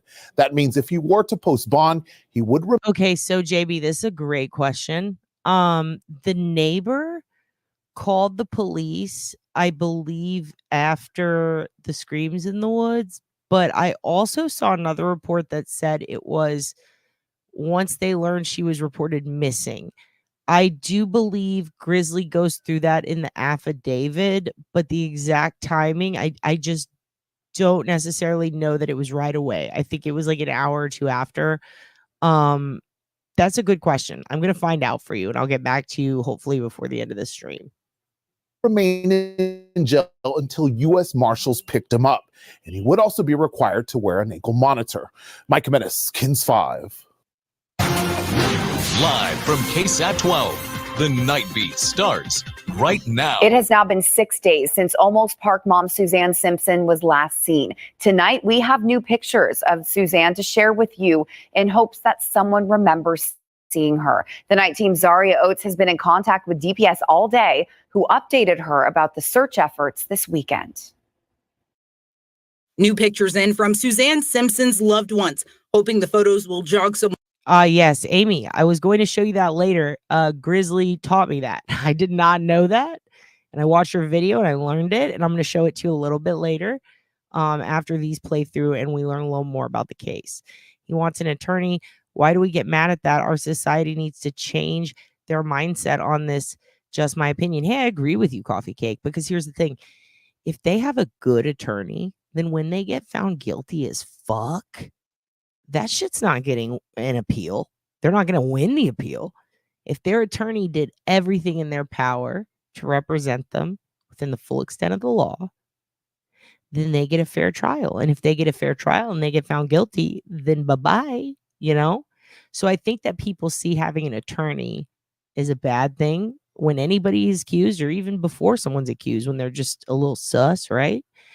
Sure, it can be a sign of, hey, why would you get into, like, absolutely. Absolutely it can, especially in cases with domestic violence or where someone otherwise should want to help, right? They should want to cooperate. However, we need to look at it as also if they are innocent and if they are in a place with an aggressive police force and if they are in a place with a corrupt police force, sometimes getting an attorney is a fantastic thing to do. For example, Karen Reed got an attorney early on, right? A lot of us think she's innocent. When you agree that it's not sus because she's in Canton and that place is fucked. Simultaneously, this guy gets an attorney and people go, oh, that's sus. But here's the thing. That's not what's sus to me. What's sus to me with this guy is that he went to the fucking hill country and left his kid at the school alone with no ride home. That's fucking crazy. And then he pulled his wife into the woods, beating her ass while she was screaming so that the whole neighborhood could hear while he was drunk. That's what's sus to me. But I absolutely agree. We do need to change our minds on attorney because the heart of what you said is absolutely true. I agree with you 100%. Mainly because if they have a shitty one or if they don't get one and they fuck up a la sovereign citizen, some shit like that, goddamn, the risk of appeal. I mean, I guess you're not going to get one if it's sovereign citizen, but if they get a shitty attorney or they're forced to get a shitty one or forced to get a defense one later, it's not going to be good. The risk for appeal is greater and it actually helps benefit the suspect, right? So I agree with you completely. This is Domestic Violence Awareness Month. Yes, we're going to learn that hand signal. I'm starring that. We are going to do that in a little bit. She does teach that hand signal. I didn't know about this. I really didn't. They actually didn't teach us that in our safe fucking place training. That's pretty crazy. Hey, thank you so much, Judy Basteri. My sister's a funeral director here in San Antonio. I taught her the domestic violence hand signal so that when she's out in public, if she ever sees it, she can help someone. Damn, dude. Also, I have friends who are funeral directors out near San Antonio. Did you see that wild funeral or the, what do you call it? Funeral home case in San Antonio where that kid, that teen was like, stole a body and was doing stuff with it? It was pretty nuts. Jody. I know I learned it from Grizzly too, and I didn't even know there was. Yeah, and then there's another thing where it's like you draw a dot on your hand or something, and that's for like kids who are kidnapped. I need to learn them all. Maybe we'll get the chart. We'll put it up. I did link below. There's a KSAT 12 domestic violence awareness site that gives you all the signs and stuff. I know it's San Antonio specific, it's KSAT, but they're a great station, and they literally have a whole resource page that is dedicated to giving you resources, both local and national, for everything from learning the hand signs to, different safe places you can go if something goes wrong, different numbers you can call, signs in case you're worried that like a coworker or a friend is being abused. It's honestly like pretty dope that they do that for news stations. So I put that below underneath my video for you guys to click on now. I have a short on my channel demonstrating the DB distress hand signal. Miss Shorty, can you email it to me right now and I'll put a link in the chat because email it to me and I'll show it to everyone now. Like just fucking email it to me right now. I'll pull open my email and I'll play it right now for everyone. Just don't copyright strike me. Also, if you guys want to go to Miss Shorty's channel, I think Rabbit put it up earlier in the chat. If you go back a little bit, it should be up. Hold on one second. I will link hers below too. I'm actually going to link all of these below. I'm going to hit play real quick while I pull some of this stuff. I'll be right back. One's memory and maybe help them remember if they saw her. The 51-year-old mom was last seen on October 6th. As of October 12th, Suzanne is still missing and her husband, Brad Simpson, is in jail on separate charges with an additional hold by federal authorities. His bond is $2 million for 2 charges: assault causing bodily injury, family violence, and unlawful restraint. Even if he were to make the bond payment, we're told Brad Simpson would likely then be placed in federal custody for further questioning. The Olmos Park police chief says the charges Brad Simpson is facing are not currently related to his wife's disappearance, but the chief says Brad is also not providing any information to help find her. He still has not cooperated. We would love for him to give us some information because we're searching for her. The children have reached out and we're cooperating with them to try to get as much help as we can, obviously. By the way, the children reached out. very interesting to me. The kids reached out to them.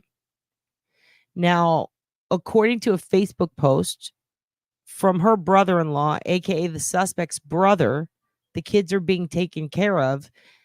It sounds like the kids are potentially with his side of the family. I don't know if they're supporting him or not, but it seems to me like they are supporting the investigation. This tells me something though. If the kids are reaching out to the police and the kids are with his family, it seems to me that the kids might possibly, if they're talking about the little ones, be helping the investigation with the assistance of his family, which makes me think his family is not on his side, just my opinion.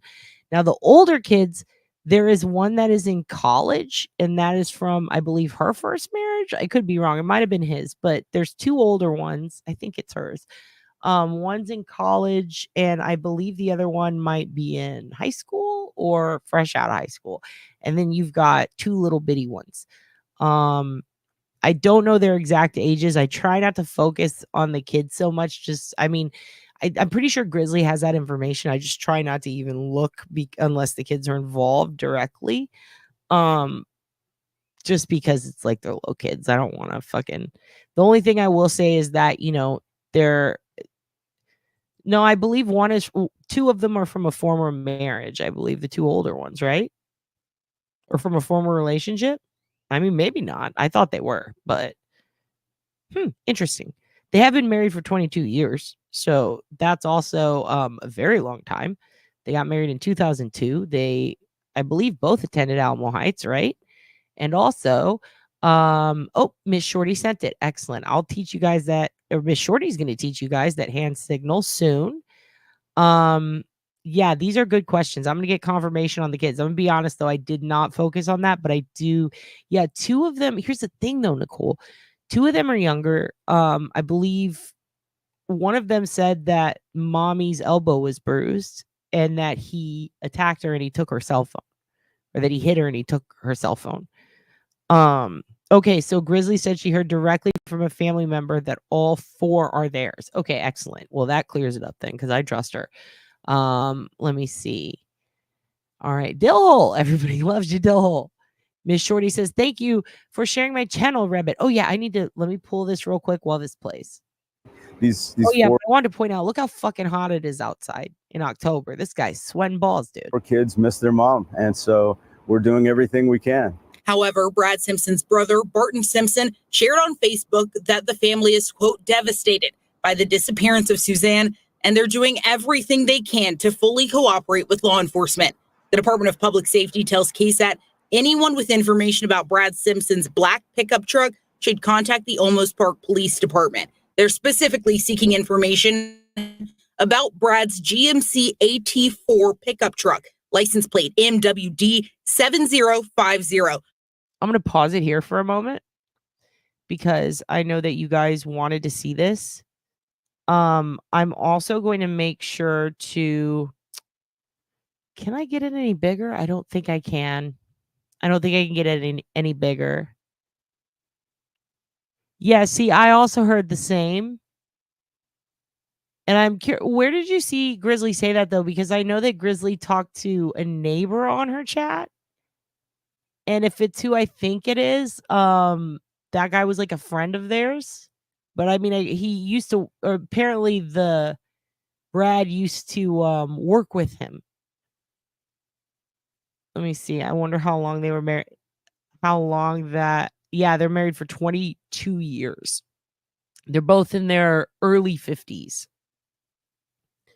So yeah, does his family see, I don't really know, but it sounds to me like the family could be. Here's the thing, he went out to the family property that's owned by, I believe, his mom. So it's tough to tell. I do wonder if the brother maybe doesn't as much, because the brother's been pretty outspoken about wanting help, but they don't really specify what that is. It's interesting. It's very interesting. I heard that the two older children were hers from a previous relationship, possibly, and the two youngest are. Yeah, that's what I heard too. We'll figure it out, though. We'll figure it out. We'll confirm. His family had a good sense of humor when they named the brother Bart T. Simpson. Oh, shit. I didn't even realize that. Amy starring this comment. Oh, my God, dude. All right. I'm going to hit play and then go pull between the morning of October 7th and 11 p.m. on October 8th. Authorities have launched several searches for Suzanne Simpson over the past week. As of Saturday, DPS does not have plans for additional large-scale searches over the weekend. There's less activity now because we have limited resources, and we will activate more searches here as needed. If you have any additional information, you're still asked. So for the record, this is the point where if I were family, I would start calling Tim Miller. But it sounds like the mom is already publicly stating she doesn't think her daughter's alive, which makes me think that's why they're scaling back the searches. I do wonder if they have some proof of that. I did think it was interesting. They said they found a gun that was in no way related to this case while doing the initial first search for her. It makes me do wonder if they are also using basically some sort of what do you call it, like a metal detection or a magnet to like search the ground to try to maybe find jewelry. And I do wonder if maybe they found like a broken necklace or something small that he wouldn't see and pick up and not leave behind, if that makes sense. But that could also indicate a sign of a struggle, particularly if maybe there was some hair in it that belonged to her.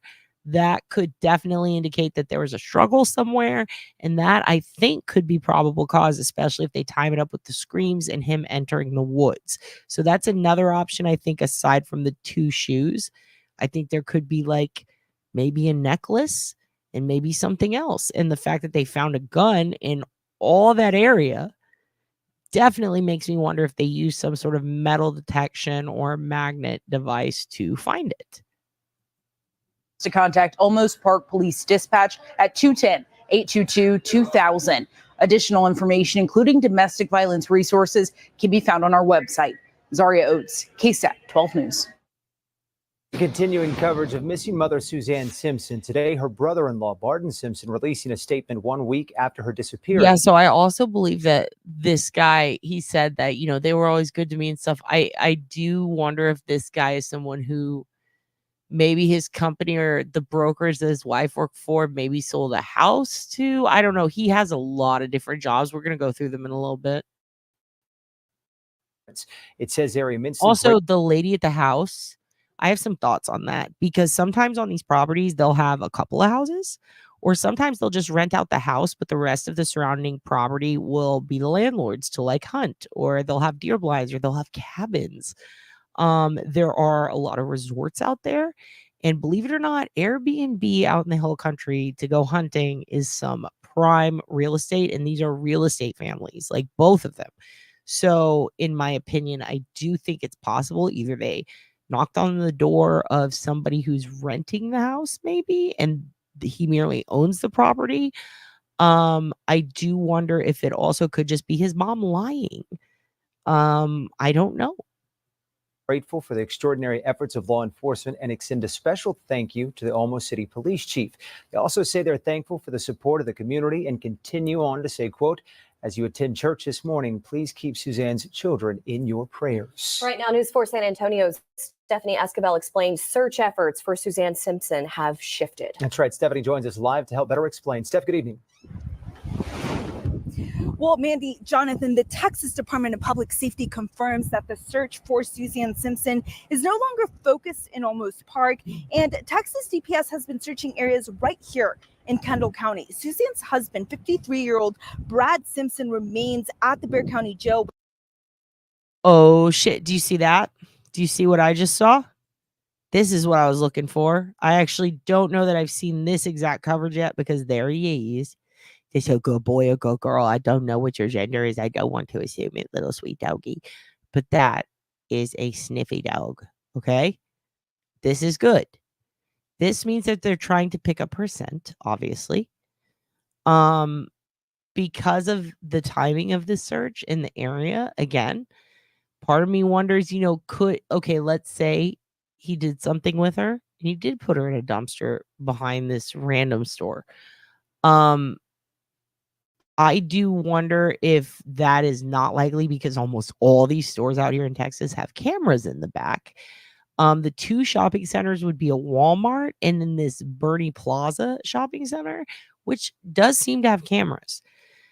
I do wonder if they saw him park his vehicle maybe there and then go out to the woods for something. And if the dogs are here tracing his scent and not hers to try to find her phone based on the ping, just my opinion. The drone existence, though, a little weird. That makes me wonder if they are looking for signs of her or maybe just trying to see if he dumped her stuff somewhere. This is complicated. County Jail with 2 charges related to family violence and cannot post bail at this time due to a federal hold. Brad was arrested here in Kendall County on Wednesday and was at the Kendall County Jail before he was transferred to Bexar County. We did search public records, but no properties in Kendall County are registered to either Suzanne or her husband, Brad. Family and friends of the property is registered to his mom. Suzanne Simpson have been posting recent pictures of Suzanne to social media to make sure people know exactly what they're looking for. And of course, as more information becomes available, we will make sure to bring you the latest. Reporting live from Kendall County, Stephanie Escobar, News 4. All right. Whoop. All right. I'm going to show you guys Miss Shorty's short. Thank you, Miss Shorty, for the Miss Shorty short. Miss Shorty show. Because I want you guys to see these domestic violence hand signals. All right, let's stop that screen. Hello, everybody. Good morning. Also, woo-woo, as your granddaughter would say, and guess what, Darlene? Isn't today your granddaughter's birthday? Didn't you say she's turning 1 today? Happy birthday to your 1-year-old granddaughter. I am so glad that you made it through Hurricane Fuckface so that you could be here for her and be the best granny on earth. And I love you to death. You're going to be getting something in the mail, I think, after next week. So give it like a week and a half from me. And I'll send you something for your granddaughter, too, so that you guys can use it together. All right, let's keep going. I'm going to show you guys Miss Shorty's domestic violence hand signals. And everybody thank Miss Shorty. And, oh, wait, actually, before I pull this up, let me cancel. And I'm going to get her. Hold on one second. I want to put her channel handle up. I know Rabbit already did it, but I want to put it up one more time. I'm putting it in the chat now. If you like to go add that Miss Shorty. All right. And I'm going to put pretty much everybody who's stuff. Like Grizzlies is in there. I need to put up Rabbit's too. Rabbit's been making some dope ass shorts for this channel just voluntarily because she's wild as fuck. And I really think they're so funny. So I'm going to put that up too. But I need to get the new address for that. Let's play this right now. And Miss Shorty's is in the comments for you guys. All right. This is domestic violence awareness hand signals. Here we go. Oh, I'm excited to learn with you guys. In Melbourne, Australia. I promised I would come on and show you the domestic violence distress signal. So if you see someone do this, show you again, like this, like this, it means they're in distress and they need you to get some help. They need you to maybe tell the manager, call the police. And if you're in distress, if you need help from a domestic violence situation, you're out in public, this. Take care. Hey, it's a dreary old day. I'm gonna let it play like 2 or 3 more times, honestly, because I just want everybody to really lock this down in their brain. I'm gonna let it play like 3 times total because I'm a stickler for like 3s. So let's go ahead and let it play. And also, Miss Shorty, you look fabulous. Love this. In Melbourne, Australia. I promised I would come on and show you the domestic violence distress signal. So if you see someone do this, show you again, like this, like this, it means they're in distress and they need you to get some help. They need you to maybe tell the manager, call the police. And if you're in distress, if you need help from a domestic violence situation, you're out in public, this. Take care. Hey, it's a dreary old day in Melbourne, Australia. I promised I would come on and show you the domestic violence. Yes, this is true. It was like 7:15 in the morning. And the thing is, they were asking people who had seen her between 11 p.m. at night, right? The night before, until the next day when her daughter didn't get picked up. Like, that's a big deal. That's a pretty chunky window, right? I don't think, especially if her kid had to be at school in the morning and she was taking her, that phone would be way the fuck out there at that shopping center, right? Now, if her kid went to school another way, then still, based on her job, she was showing houses in San Marcos, the most recent one, the complete opposite direction. Why would her phone ping so fucking far away? It makes no sense whatsoever. And also, I don't necessarily know that he took them to school. I wonder if they took the bus. I know it seems crazy because they're so little, but I do wonder if they took the bus or if they carpooled, because a lot of little kids in that area probably went to that school. It wasn't too far away, and it was like one of the best schools. So I do wonder that. Let's keep going because I want to see this again. It's a distress signal. So if you see someone do this, sorry again, like this, like this, it means they're in distress and they need you to get some help. They need you to maybe tell the manager, call the police. And if you're in distress, if you need help from a domestic violence situation, you're out in public, this. Take care. Okay, we'll watch it one more time in a minute, but I want to also point out a lot of people I've seen ask on like Reddit and stuff, like, does anyone know, has this hand signal ever worked? And the thing is, I never saw the hand signal, but even on the news report I saw where they were reporting on it helping, they didn't show the hand signal, but they were talking about like any of the hand signal stuff, the dot on the palm, pressing your palm on a window, all these different hand signals from TikTok. Like, have any of them actually helped save someone, right? I saw a news report in San Antonio of a lady who used that hand signal and got rescued from being almost fucking kidnapped.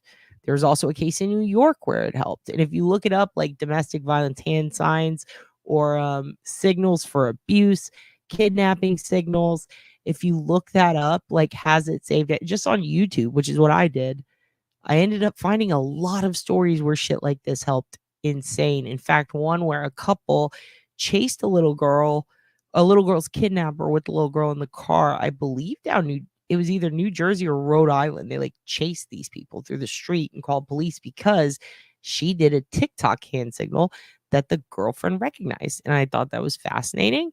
So I'll play it one more time and then we're going to go over some of the OSINT. It's a dreary old day in Melbourne, Australia. I promised I would come on and show you the domestic violence distress signal. So if you see someone do this, sorry again, like this, like this, it means they're in distress and they need you to get some help. They need you to maybe tell the manager, call the police. And if you're in distress, if you need help from a domestic violence situation, you're out in public, this. Take care. Now, I will say there's another thing that I saw going around that got really popular where people were saying, if you call and order this kind of pizza, they have to help you, right? I did find a video of a guy and I went back to try to save it to show you guys, and it says this is temporarily unavailable, and I'm so pissed. But it was a guy who called pizza places and fake ordered that with a girl vocoder on to see if it worked. And in every instance, the people were like, okay, you want this pepperoni? Like, they just repeated the pizza order back to him. And I think that's really important, because if you're trying not to get murdered and you're using the pizza code as a resource, if it's not well known, you're just going to end up ordering a pizza, right? So that's why I think it's important to spread stuff like this, and because Grizzly said to.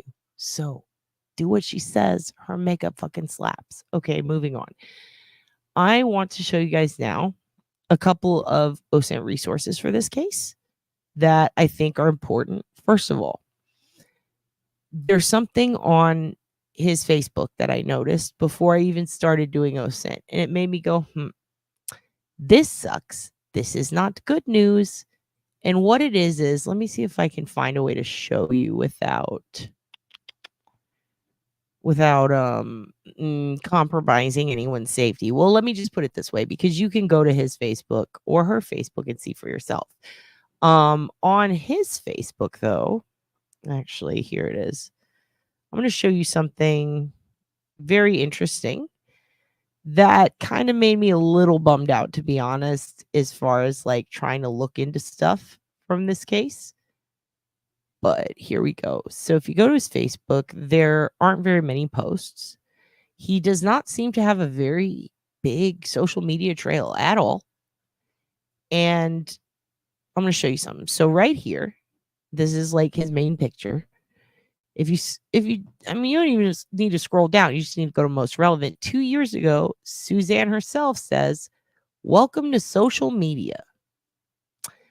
This is a bummer for many reasons. Number one, it means he just got on social media 2 years ago. It is a bummer for someone who is using OSINT on cases to find out that someone is very much not online.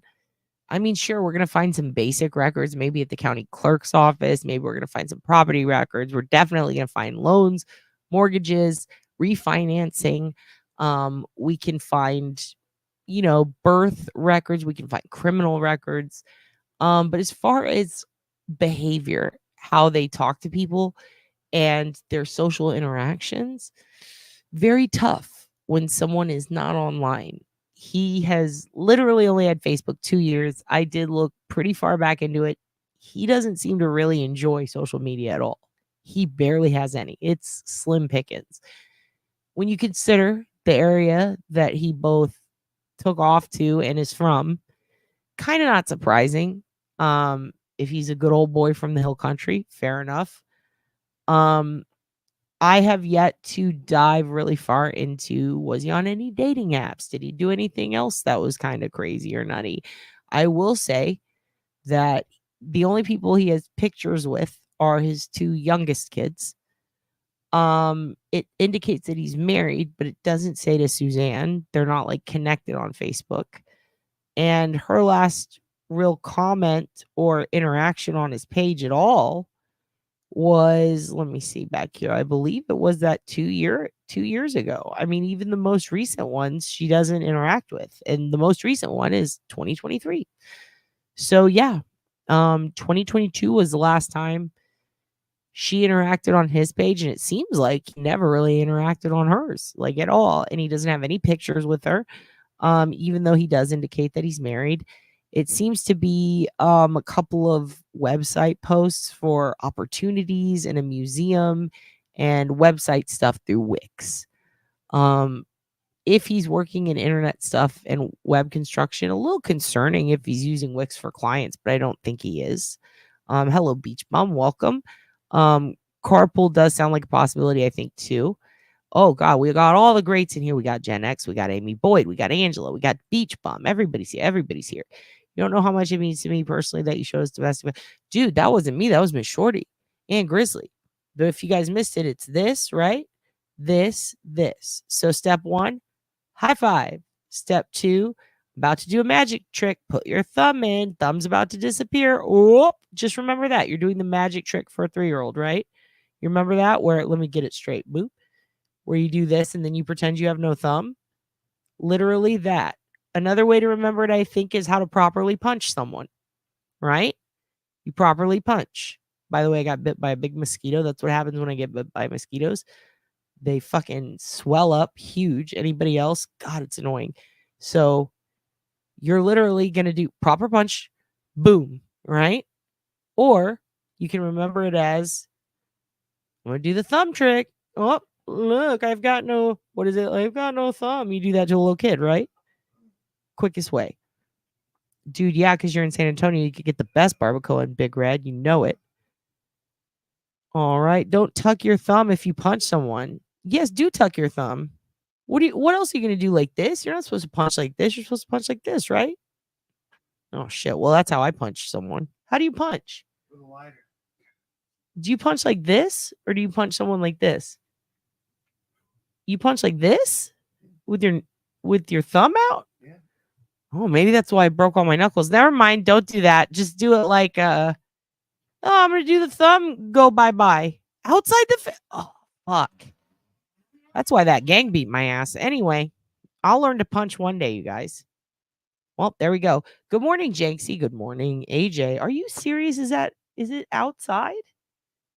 I thought it was. Oh no, you could break your thumb if you talk. Oh, I did break my fingers. Oh, okay, well, there you go. Don't do that, you guys. Just do. Oh, I'm gonna make my thumb go bye bye. That's the domestic violence thing. Thumb goes bye bye. Thumb goes bye bye bye bye bye. Just remember it like that, right? Yeah, AK. I'm fucking learning. I'm learning every day. Some OB welt from hell. Damn. Yeah, I'm probably gonna break my thumb, you guys. Love you, Pop Pop. Well, just remember, break your thumb with OB. Get away from me or something. I don't know. OB's gonna break her thumb, but you're beating on a woman, so you look dumb. Or man, I don't know. Domestic violence can happen everywhere. Yes, outside. I'm sorry, that sounded very happy, and I didn't mean it happy. Like domestic violence can happen everywhere. That's insane. I didn't mean it like that, but you know what I mean. Fucking that shit can happen everywhere to everyone, to boys and girls. So do that, right? Thumb on the outside, otherwise you'll break your thumb. Okay, well, we know that now, guys, but for the domestic violence, also, never mind, I'm not going to say it. I was going to say, like, why would it, I guess, like, the fist, right, is why it's the domestic violence one, right? So why would you do it in the wrong way to punch? I'm not trying to criticize the movement. This is it. We'll go back to the magic trick. You know what? Just fuck it. Just scream, I'm being hit. Something like that. Fuck. I'm trying my best. All right. Ernie Bernie says, LOL. That would make this worse besides it being over money if it was over lust as well. I mean, fuck, how are you going to lust on this guy? He looks like a fucking weirdo, dude. First of all, I mean, come on. Get a grip on this asshole. Look at him. This ain't some hottie. This is some guy who's like, I mean, she was way better looking than him, dude. Look at that hair. I mean, he looks like Wayne Static. I'm going to be honest. He looks like a really old Wayne Static. Like if Wayne Static, got a little bloated. Also, he's wearing a vest for no fucking reason in this picture, just sitting on the cat. It's very strange. He's a very strange dude. All right. So let's keep going. Mosquitoes are evil. Absolutely. Witch Hazel takes the itch out. Oh, take the itch out with the witch. Okay. My superpower is that I don't have the allergic react. Oh, fuck, I'm so jealous. No learning to fight here. Yeah, we're not learning to fight. We're actually learning how to stop people from fight. Oh, there you go. Sounds like it's going to be a dirty little Texas crime. It is. It is. It's fucking Texas. It's always sneaky and dirty here. Why? Why is that? All right, here we go. I'm going to show you guys some of the OSINT that we can use in this case, if you wanted to. I mean, I truly think they have this handled. But also, I'm a little concerned they don't. I'm not going to lie. I'm a little concerned they don't. Let me pull open. Okay, so I'm just going to do the window. Okay, we're just going to do the window. Okay, so I'm going to show you guys a few things here. All right, so right here, what we've got is we've got webcams all around Bandera. Bandera is a place that is out towards Bernie, and this is, I mean, as you can see, it goes out towards Kerrville. Braun is right there by that BRCC place I was talking about. I-10 West, this is the whole area. Cypress Creek, Comfort, this is the exact strip he would have been driving to get to his property, okay? Do you see the amount of cameras? Do you see how much they're updated? 4 hours ago, 5 hours ago. This is through Texas DPS. These exact cameras that we can use. And if the Wayback Machine was up right now, we'd run it through. But it's not up right now. So we're fucked. However, if it were, you could run any of these cameras through and you're going to find possible pictures of the location at a specific time or closest to. I would just run the exact URL for any of them through it. And then at the bottom, I would click on find any at this URL, and it will show you a series of stills from these cameras from different times in that exact area. Now, what's interesting is these stretches are the only way to get out to where he was. Now, these aren't just all of them. These are just the Mateo Blue weather cams. We've also got the Hill Country Portal, which is an independent run website with a webcam gallery index from a fella or a group, if you will, that hosts the site. Then they even include Steiner Ranch, Lake Travis, all the way up here in Austin, all the way down south. They've got Driftwood, Camp Verde, Bernie from Tapatio Springs Hill Country Resort and Spa. Very specific places, okay? They've got the rivers. They've got the ranches. What's interesting, they also have a portal collection of photo galleries, and it's kind of an old school website, but a lot of these links still work. Now, I can't go through all of them because I have too many tabs open. But this fella, it seems, has been collecting shit for a long time on here. He's got a lot of hill country resources, which are out in the area. And then to top that off, this fella also, he participates in a bunch of the audio archive Broadcastify stuff for CB radio, which is very fascinating. So we've not only got Mateo Blue webcams, we've got just a little feller group. I think it's like 2 people that are collecting this data specifically for these hill country areas, right? Then we've got TxDOT, which is directly from the Department of Transportation. These images are always unavailable because there's too many for them to load. Oh my God, it loaded. I'm so excited. Nope, these didn't though, but takes a minute sometimes because there's a lot. In a second, you're about to see how many webcams there are, or I should say live cams, and they are for the purpose of traffic, but some of them are very up close and they are very specific corners. This is how many exist at DPS's behest. They can pull any of these at any time. Do you see how many? That's a fuckload, you guys. All right. This is a fuckload. Not only that, they have different signs that they put, and you can see what the signs say. So right here, it'll say drive smart, DWI hangovers do not go away. So you know that if you drive past this digital sign, you're going to see this beacon on that road sign. If you go over here to these blue ones, you're going to see a picture of traffic. This is where you're going to see road hazards and what's going on in the area. This is very important for cases like this. Now, just so you know, the area where she went missing or she was last seen is right over here. See this huge collection? All right. And then we've got, well, pretty much all over here. Then we've got, actually, that might have been a little too far central. It's more like up here, right? And then you drive all the way out here, and this is the area where his property is. So see how there's just pretty much one way to get there? All right. We've got these webcams that are run by the Department of Public Service available right here that go right to that area and track it all along that route. We have this fella that's got a bunch of those cams. We've got trail cams, and then we've got the Department of Transportation over here with specific traffic cams just for the San Antonio area. And then these other ones on this page are for the hill country. So there's a lot of resources. The only way for his truck to get out of the Almost Basin, Almost Park area, there's actually 8 or 9 different ways. I went through them all, and there are traffic cams on every single route out, i.e. from the park from his house.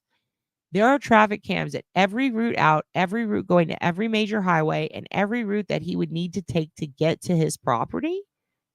You've got cameras.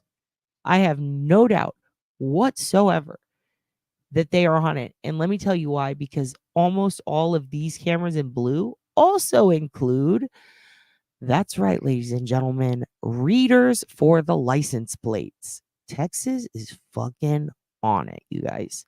License plate readers galore. They've got high-tech cameras on almost every major intersection in the fancy area. And then as you go out towards the fancy resort properties, you've got and see out here, look at boom, boom, boom, boom, boom, boom, boom. You've got a shitload of resorts that are running live webcams to try to get people to come visit and see the beautiful hill country. And you can see perfect traffic, just pew, pew, pew.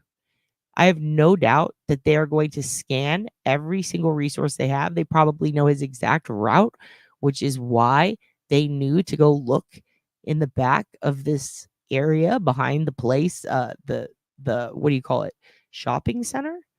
So this is very important because I just want you guys to see DPS has more than this, and look how much we have. Like, we can go look at this. We can even go back to the archives on some of these. If we go to WorldCam, there's some with archives. That's wild as fuck.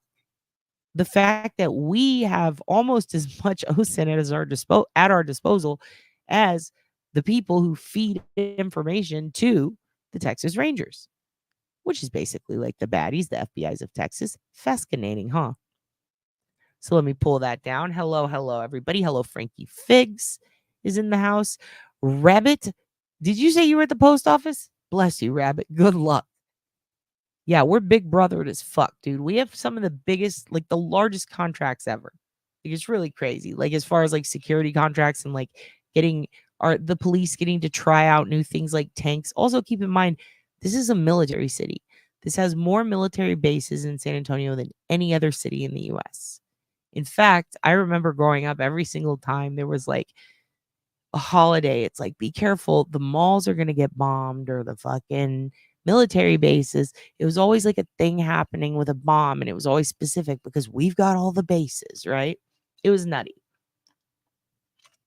Never happened, but kids would stay home from trick-or-treating due to that shit. And it pissed me off every fucking year. It was always like, oh, we've got all the bases. Brr. But nobody ever did shit because we've got all the fucking bases.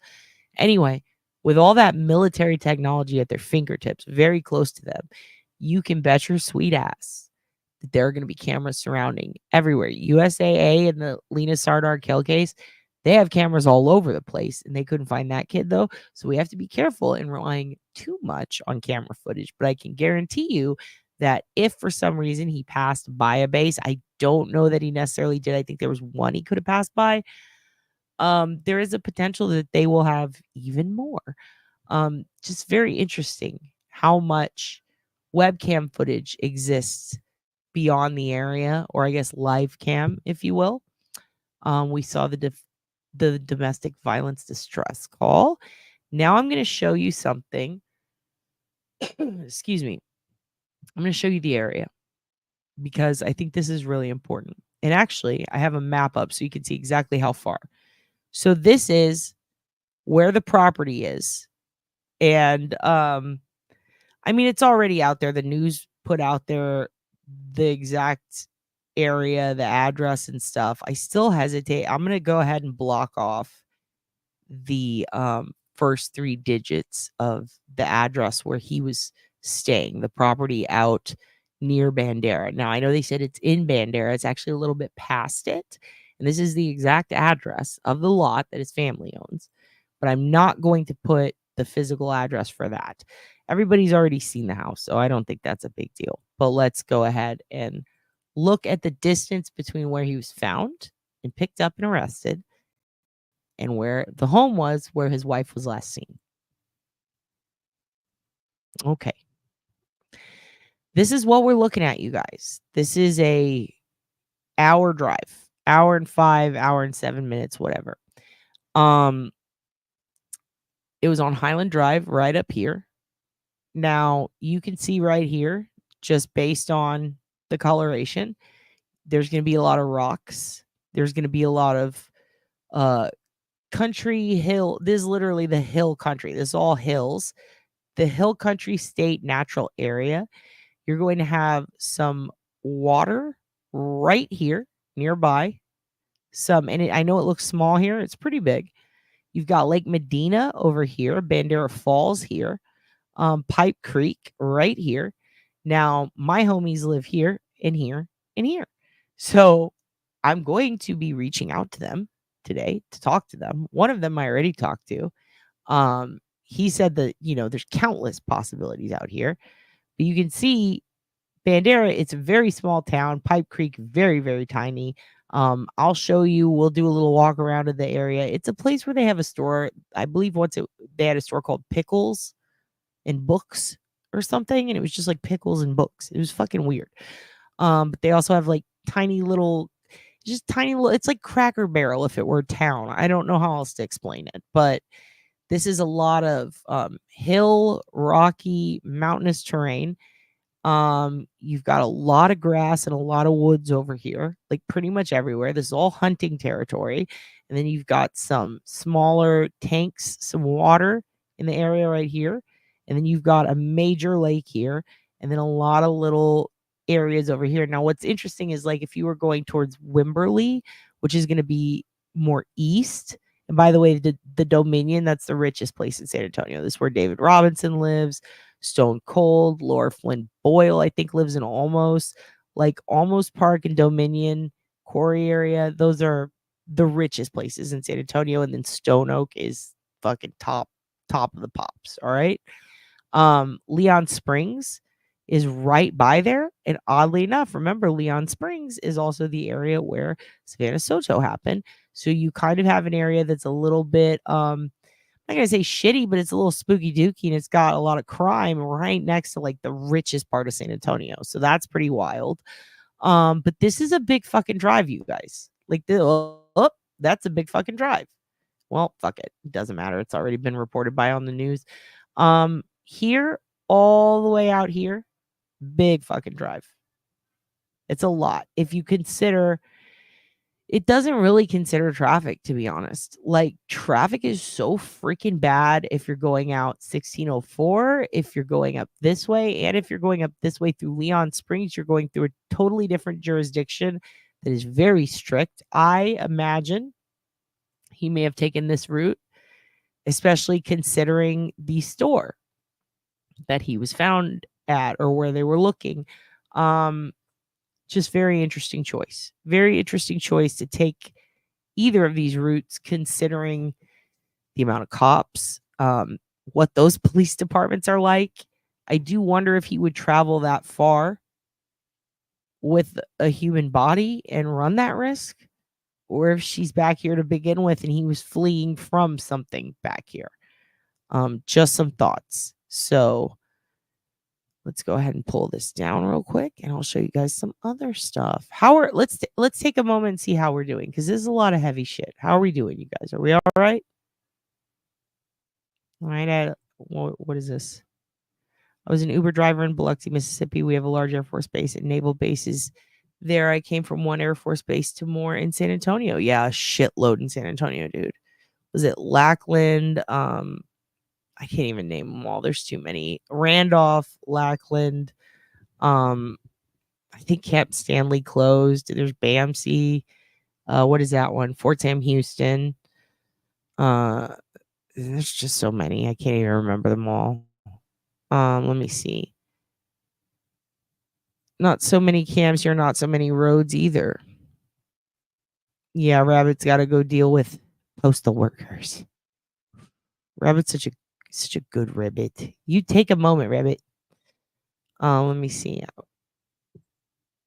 This is why Texas could be its own country and succeed. Oh, we wouldn't succeed. Everything would fucking crumble. This place is crazy as shit. We need help. We need a therapist. Down south is more tech savvy than up north.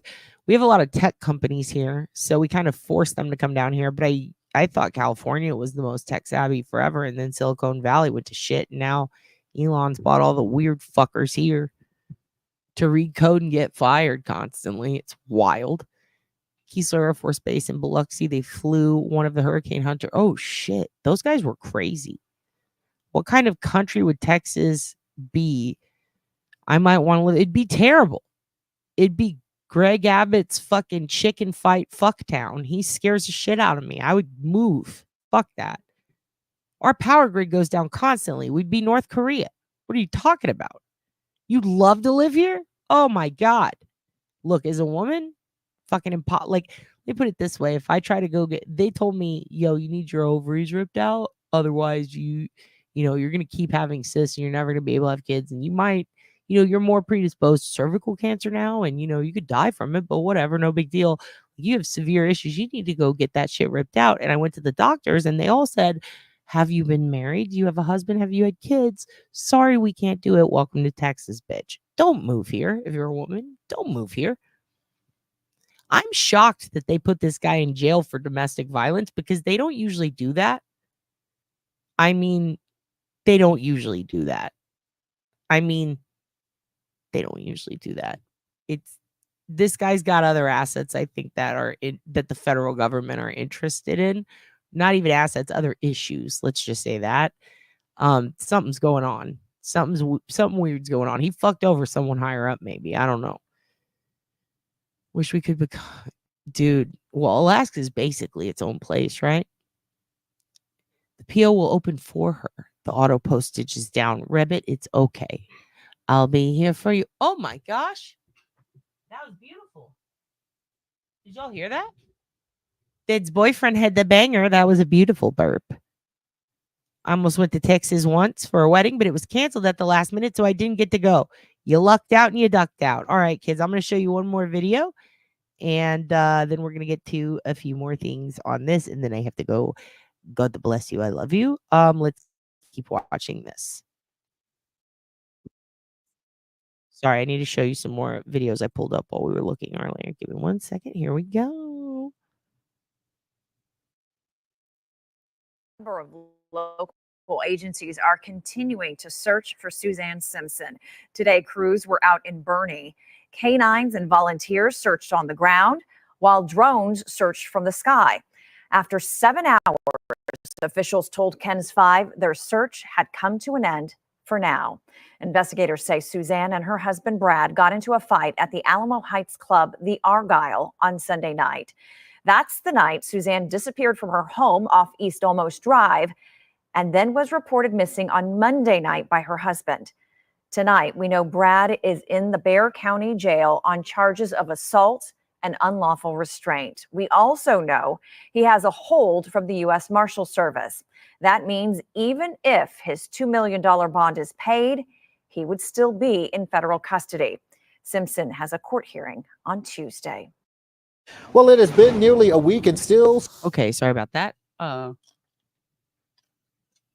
just want to see if that's what I thought it was. All right, let's pull it down. I thought we were going to see some more in the shopping center. Well, mwah. All right. So one thing that I really wanted to do for you, but I don't think I can, just because it's not cool. I don't want to dox anybody or nothing, but I will say that a lot of information can be found at some county clerk websites.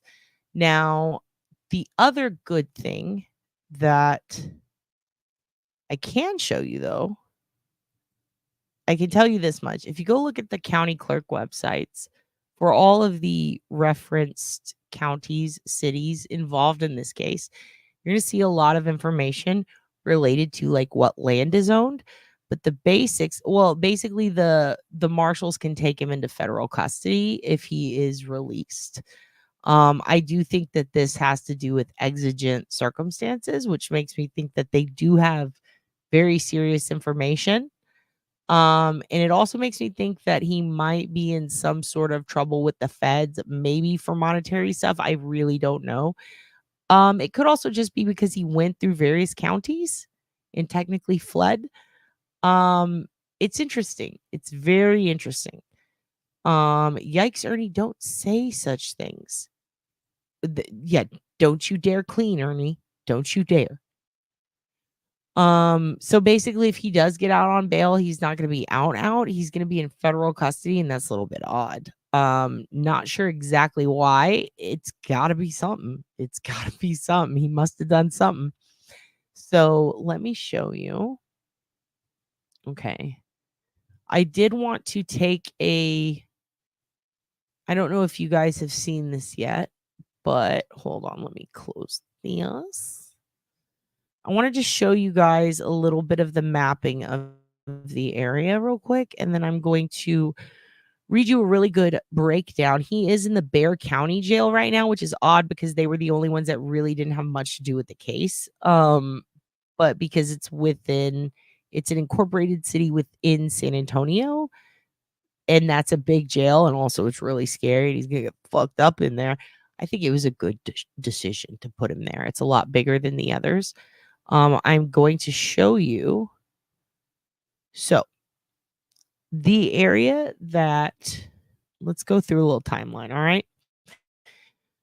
So basically, Suzanne and her husband, they go to the Argyle. That's this place, right? Doesn't look too fancy on this map, but trust me, this is some fancy shit. This is valet shit. This is rich people shit.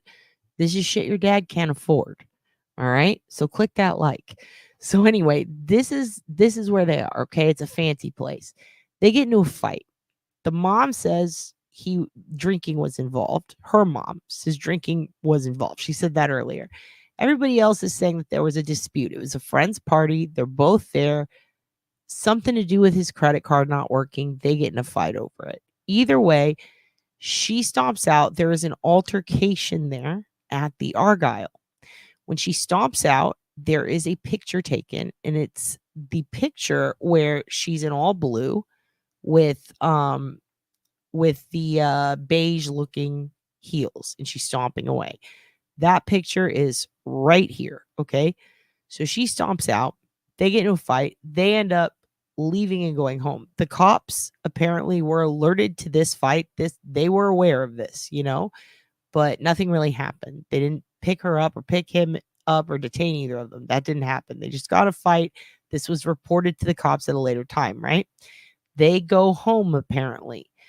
There was some concern from some people that, how do we know they went home? And I saw people arguing about that. And they were talking about this, the almost dam being right here. And what if he took her over here?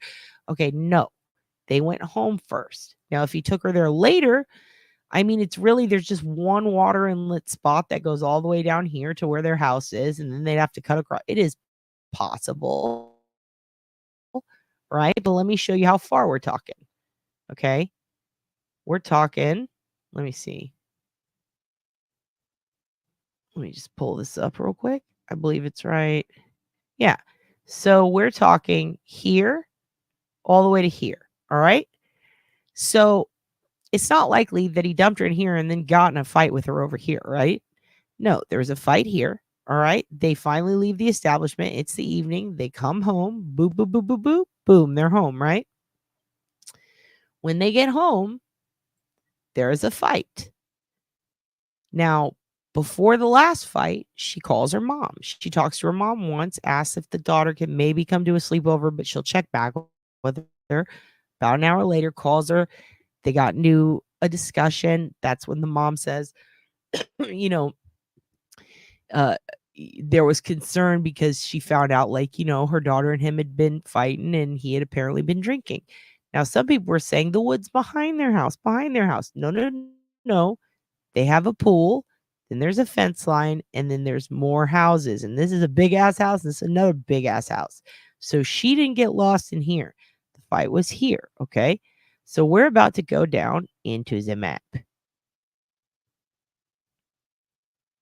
And I do have to go soon, but I am going to link you to something cool so that it's like a pretty fantastic timeline, all right? It's got a list of his companies, everything like that. So this is the house, right? Fight out here, out into the road.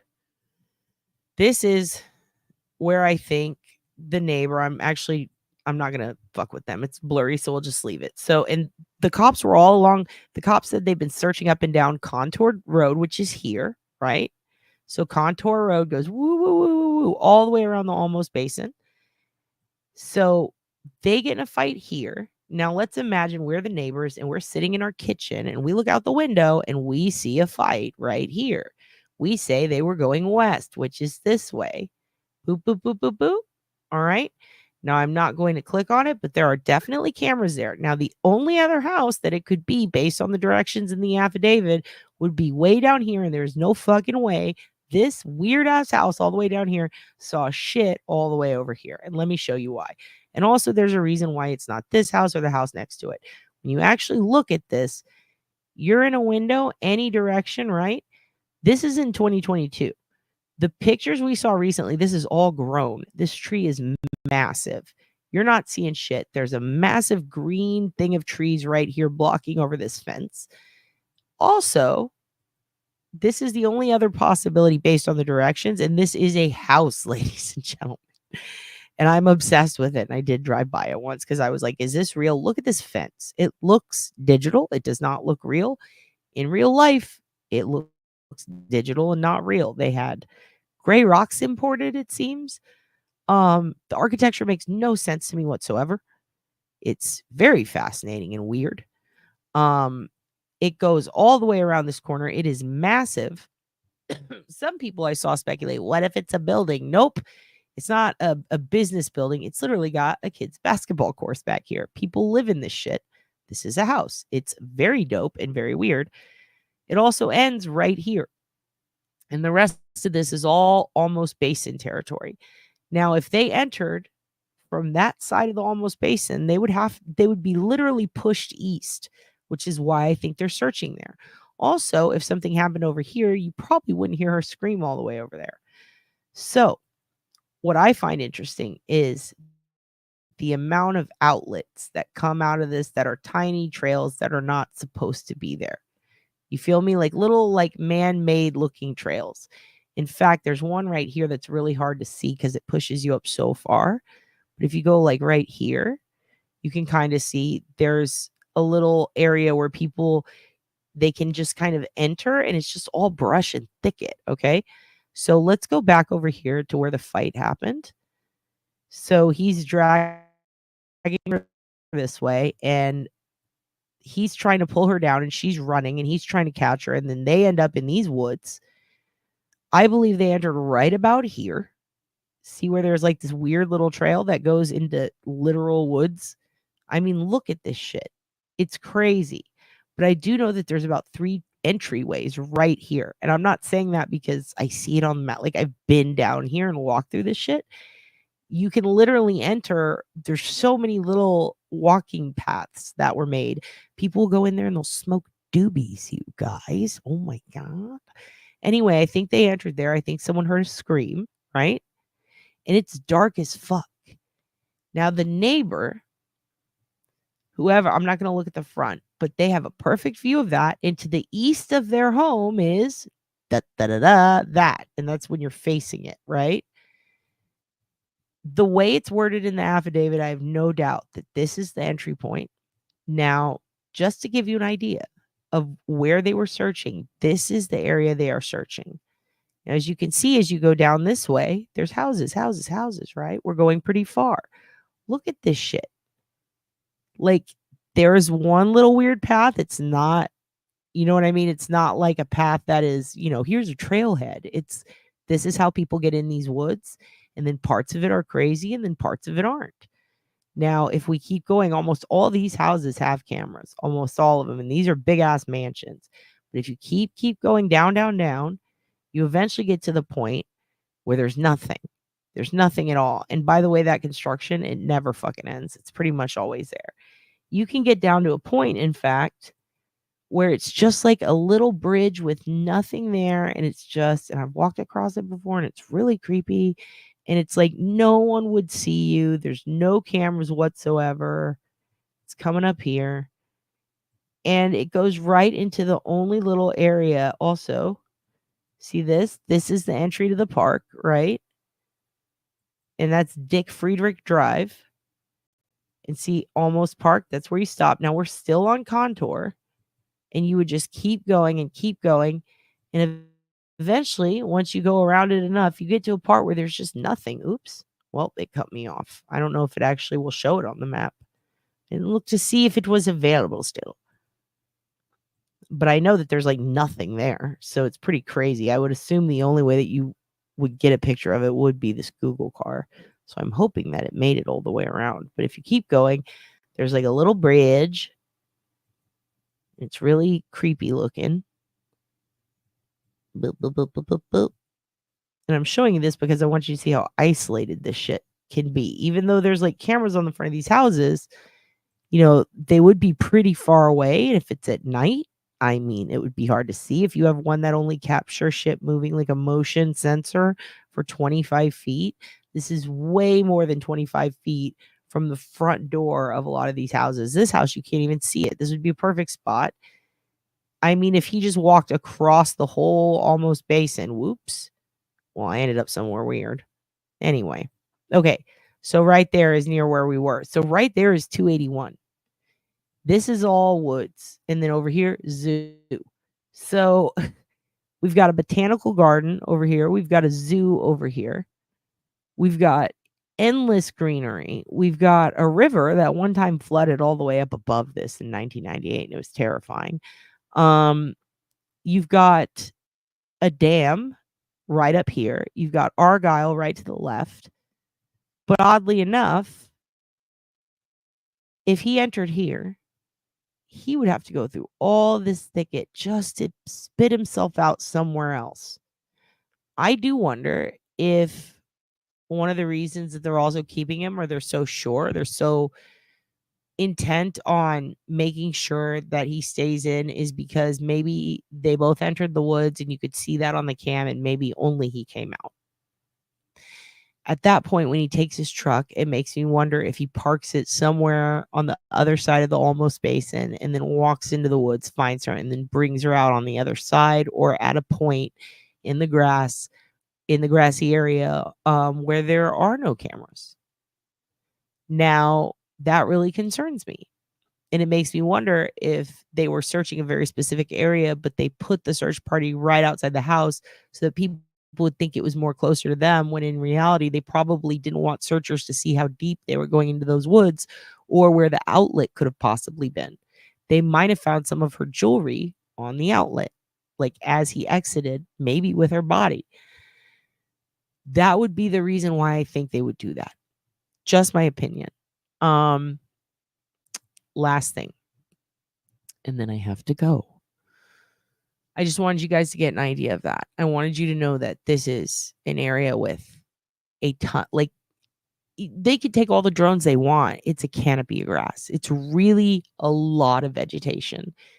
It's the zoo. It is the biggest, like, botanical garden, I believe, in South Texas. It is an endless amount of canyons on the other side. Like, it's very wild as fuck that the Almost Basin is not more heavily searched to me with search parties. And the only reason I can think is that they have something, or they just know she was taken out, like taken out of it. That's why I think they're focusing more on the Bandera area. Let's see. Yes, it would be very damning. Also, hello, Adam. Okay, so we're about to wrap up talking about Suzanne Simpson for today. And I'll do this. I'll let you guys kind of go through the information on the case. If you want, we will do another episode and we'll talk more about it. I will show you some info on Brad Simpson, the husband. So let's go ahead and look at that. And then I have to go. And go ahead and click like and subscribe if you want to. All right. That is the wrong thing. I don't want to show you that.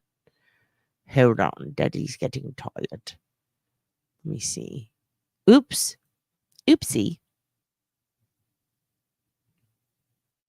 Let's do window. Entire screen. Oh, perfect. All right. Here we go. All right. What do we know about Brad Simpson, husband of missing real estate agent Suzanne Simpson? I'm showing you this. It is an article by Patrick Danner, October 10th, which is 4 days ago. He's a staff writer for San Antonio Express News. They rule. I will put a link to this article below, but I want to go over some interesting things that are in it with you that I don't know if you've seen this yet. So let's check it out. Brad Chandler Simpson, husband of missing real estate agent Suzanne Simpson, lived with his wife in one of the region's toniest neighborhoods near Contour Drive on the edge of the scenic Almost Basin. Brad, 53, did not cut a high profile in San Antonio civic and business circles.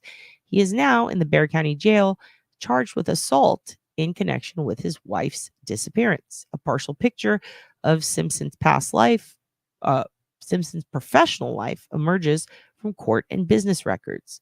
He's been an investor, and this is where they put him on fucking blast. So get ready. Thank you, Galen. So glad to see you here. All right, here we go. He's been an investor in numerous private partnerships in real estate and construction. For 10 years, he was, and by the way, construction really worries me. Really worries me. For 10 years, he was a property manager for Cotter & Sons, a San Antonio company that owned big office buildings, i.e. commercial real estate. While working there, Simpson became embroiled in a nasty legal dispute with his employer and its founder and namesake, James F. Cotter.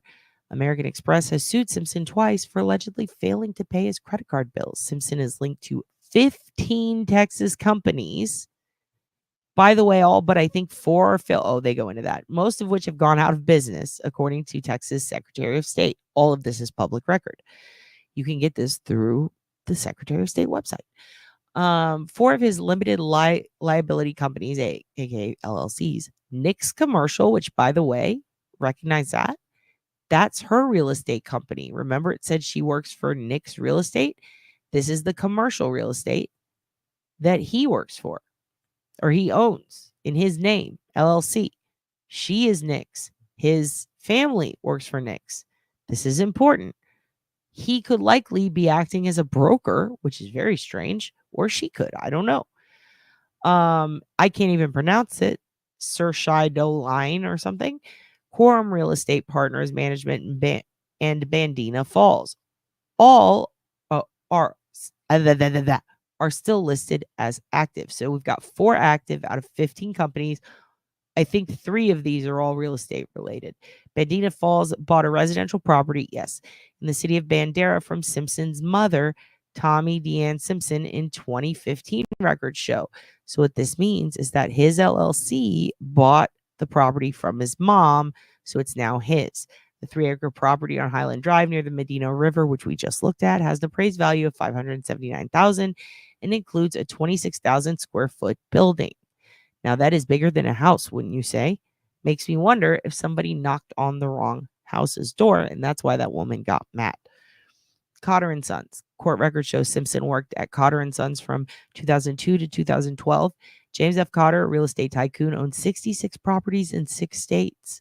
Among his holdings were the Twin Alamo Towers, along with Northeast Loop 410, holy shit, or along North, I was like along with, goddamn, along Northeast Loop 410, and 2 petroleum towers. Oh, damn. Okay, well, that is big shit. Just around the corner on Tesoro Drive. In 2012, a janitorial company called BJ Corp, doing business as National Building Service, sued Cotter & Sons, alleging that it failed to pay for cleaning services at various buildings.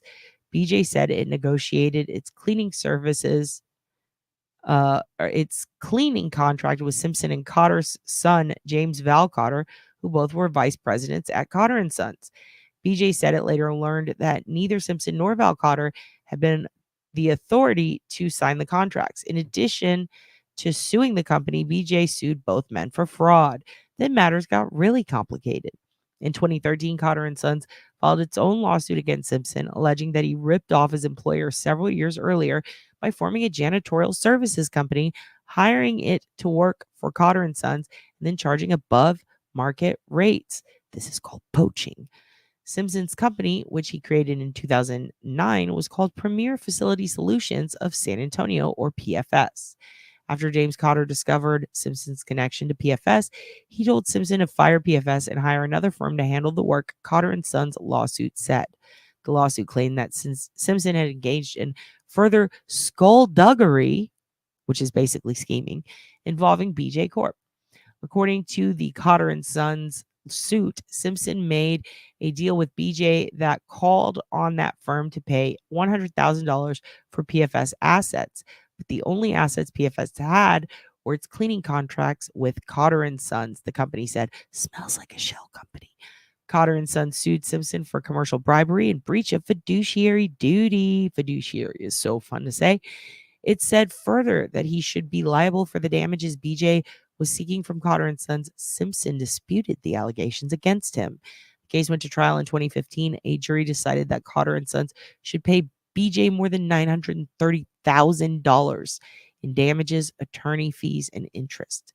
The jury determined that neither Cotter & Sons nor BJ should collect anything from Simpson or Val Cotter. Simpson won at the trial. This is important. and the case was ultimately resolved 100% in his favor, says San Antonio attorney Henry B. Gonzalez, who has a fucking building named after him. Fascinating. Who defended Simpson. He didn't have to pay anything. He didn't have to admit to anything. The case was appealed to the Texas Supreme Court. Court records show the parties reached a confidential settlement in 2018. He got off lucky there. Doesn't mean he didn't fuck around and almost find out. They ceased doing business, PFS, in 2010. James F. Cotter died in 2017. His heirs have been battling over his estate. Whoops, I clicked that. Didn't mean to. The Cotter and Sons case wouldn't be the last time Simpson landed in court. Now, here's where it gets crazy.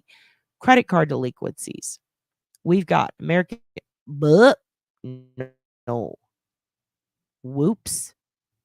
Well, that's annoying. Okay. American Express sued Simpson and one of his companies, Live Oak Investments, in 2019, alleging that they failed to pay nearly $14,700 in charges. He ran up a bill on Amex Business Platinum card with $13,000 spending limit. He liked to dine out, court records show. In the late summer of 2018, he spent $210 at Mary Lou's Cafe. Oh my God, that place is expensive. $175 at Botica and $174 at Cured. Oh my God. These are at the Pearl Brewery, which, by the way, super expensive old Pearl beer brewery that has been turned into a bougie place that people go to eat. He also shelled out a combined $175 on 2 occasions at Sushi Zushi in Lincoln Heights. Oh my God, I used to go there and that place is really expensive. And how do you spend that much? It's not, I mean, it's expensive, but goddamn, it's not that expensive. American Express won a default judgment for the unpaid bill plus charges in 2020 after Simpson failed to respond to the lawsuit. The parties eventually reached an agreement that required Simpson and Live Oak to pay $7,500 spread out over 12-month payments. The judgment was satisfied in 2022. American Express sued Simpson in 2020 for stiffing the company on almost $11,100 in charges on his business gold rewards card, which had a $10,700 spending limit. Both accounts were canceled, according to court records. It then goes on with different links to different articles about him. And it is wild. Sushi Zushi is spelt the way it's a restaurant in San Antonio. It's just like, it looks shitty. It just looks like a little, I don't know. It just kind of looks like a place that like if you were to go to, I don't know, like a deli, like it kind of just looks like a checkered floored. It could be a Subway. It could be, it's just like a small place, but for some reason it's really bougie and really expensive. And exactly, Miss TJ. And here's what's interesting. I found records for $680,000 in mortgages and refinancing. One was recent, very recent. It's concerning. I don't want to show all of their private stuff, especially because, you know, if she is alive, I don't want to fucking put her shit out there. But I will tell you this much. $680K with I think it was a 30% LTV, refinanced, and then another mortgage. Like, that's a lot. And then you have to consider that they have all these properties that are for sale or that they've invested money into that don't seem to have sold recently. He's got a lifetime of credit card debt. They got into a fight over a credit card not working, according to people who claim they witnessed it. It's a lot. It really makes me think that she found out something maybe or maybe was tired of it and about to leave. I really think that and the getaway plan could be issues, could be extreme issues that led to him snapping. And if I were her, I'd be pretty pissed too. And he's allegedly a piece of shit. That's pretty much it. I'm naturally very concerned because, I mean, this guy spends a lot of money. She's missing. I do wonder if there is a life insurance policy in her name, because he seems like the type of guy to have a life insurance policy in her name. And I do wonder if that could be why the feds are on to him. Because if they're sure that he has committed insurance fraud through a life insurance policy, sounds like it could be federal depending on where he pulled it out. I don't know. Anyway, you guys tell me what you think. I have to go. I would like to show you a little more on this, but I just have a lot to do today, and I love you guys to death. And maybe we'll do another episode on this. I think maybe we can have some loose ends, talk about and answer some questions. I just want to let you know there's a lot of financial issues in this case. And if you are in or around any of these areas mentioned and you saw that truck, for the love of fuck, just call the police. I have all the information below on where to go if you have concerns with domestic violence, a domestic violence victim. If you are a victim and you need help, and if you do have a tip. I'm also going to link below Miss Shorty's channel, Rabbit's channel. Everybody's fucking channel is getting linked below today. Duty Ron and Ed, in case they hit on this case, totally. Also Grizzly, of course. Go check out her coverage. Thank you guys so much for being here. I agree, Darlene. Money is federal. That's another reason why I think it's gotta have something to do with that. I don't know, maybe. And the Texas Rangers are involved, which shit.